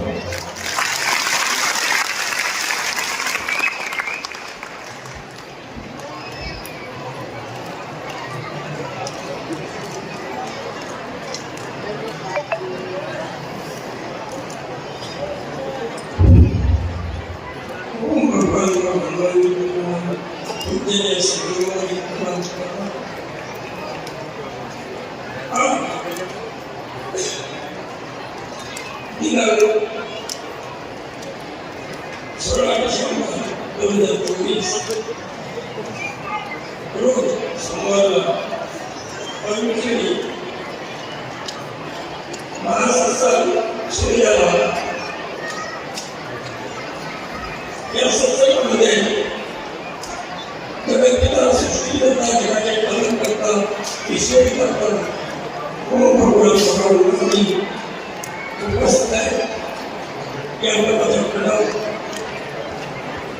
त्याप्रमाणे प्रत्येक जीवनाने परम म्हणजे सत्संग म्हणून उपस्थित आहे. प्रणाम.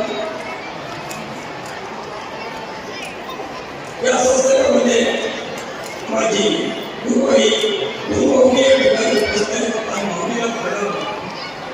आजच्या सत्संगाचे अध्यक्ष माननीय अशोक भाऊसिंगचे कार्यक्रम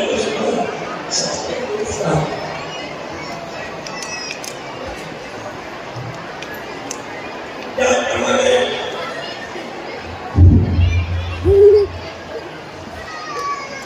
या संस्थांमध्ये संकल्प करते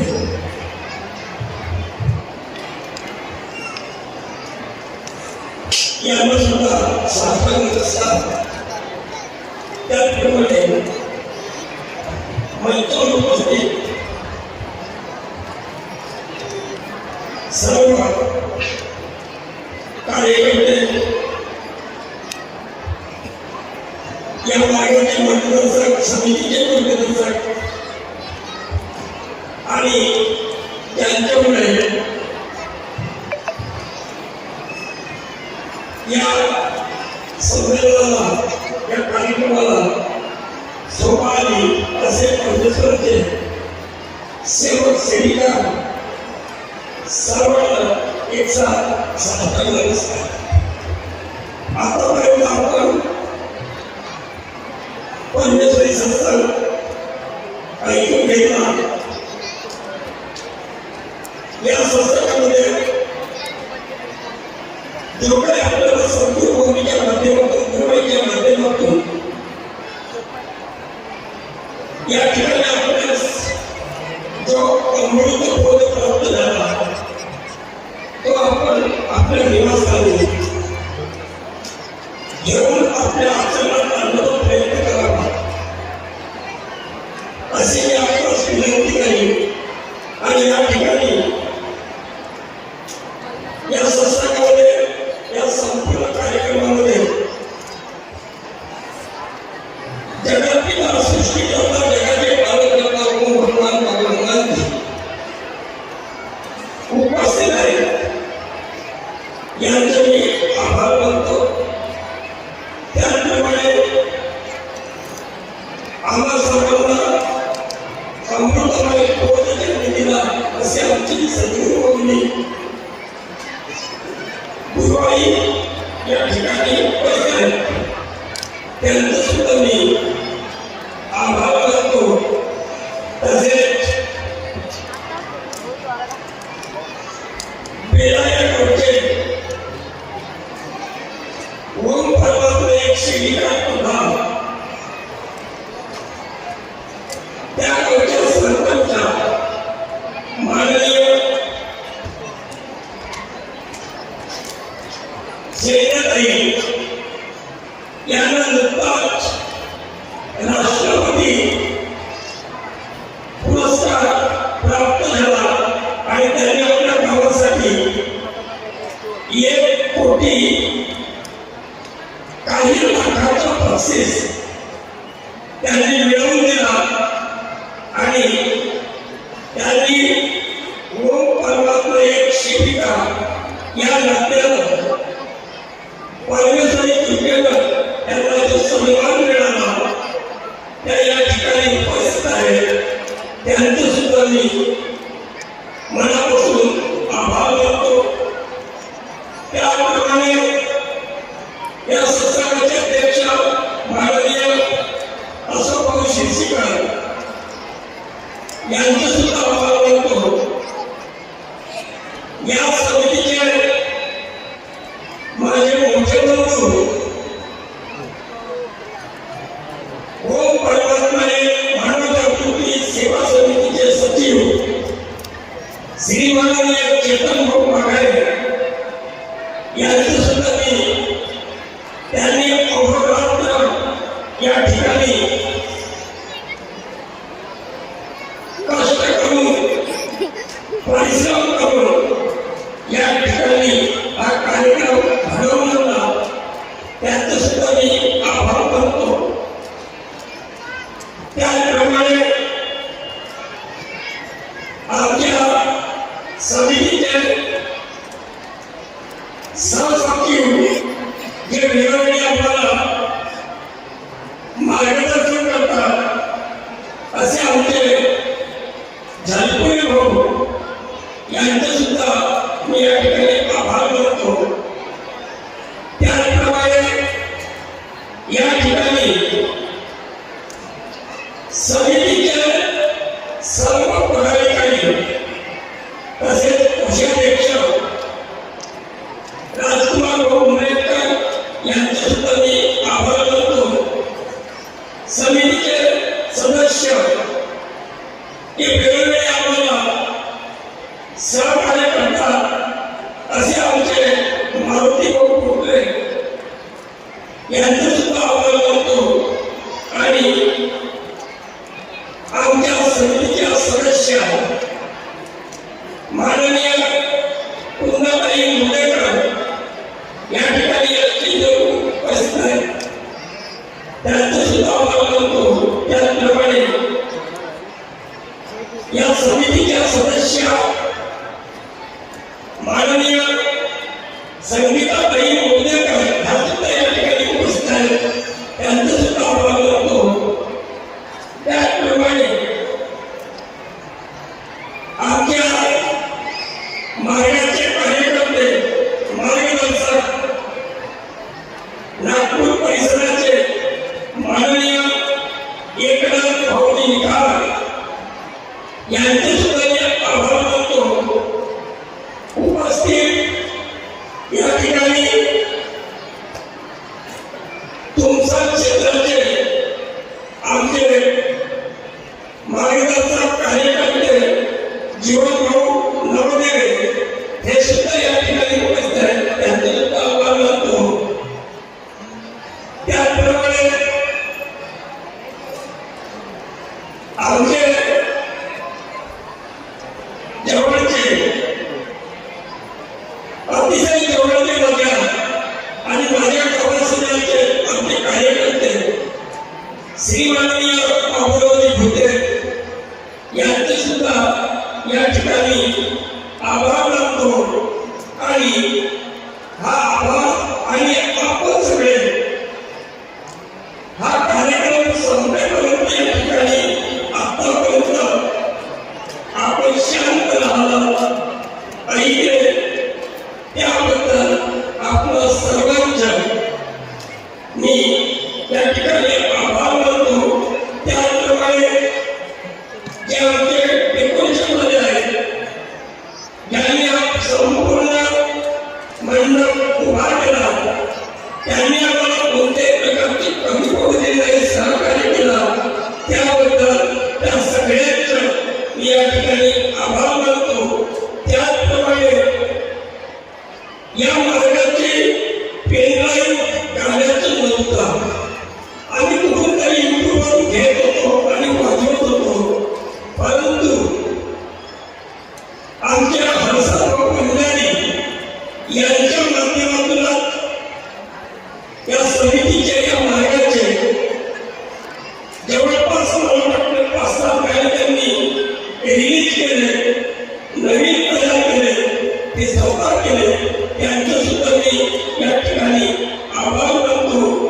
आमचे आचार्य लोक आहेत स्वयंपाकी लोक त्यांनी सुद्धा स्वयंपाकामध्ये कोणती हलगई केली स्वादिष्ट स्वयंपाक तयार केलेला फक्त तुमची गरज आहे शांततेत महाप्रसाद म्हणून तो ग्रहण करावा आणि त्याची स्वादिष्ट आपण चव घ्यावा आणि त्यांनी स्वादिष्ट अन्न तयार केला त्यांचं सुद्धा मी या ठिकाणी आभार मानतो. आणि या ठिकाणी आभार पदाचा कार्यक्रम संपला असे मी जाहीर करतो आणि सर्वजण आपण मोठ्या आवाजात जयघोष करतो.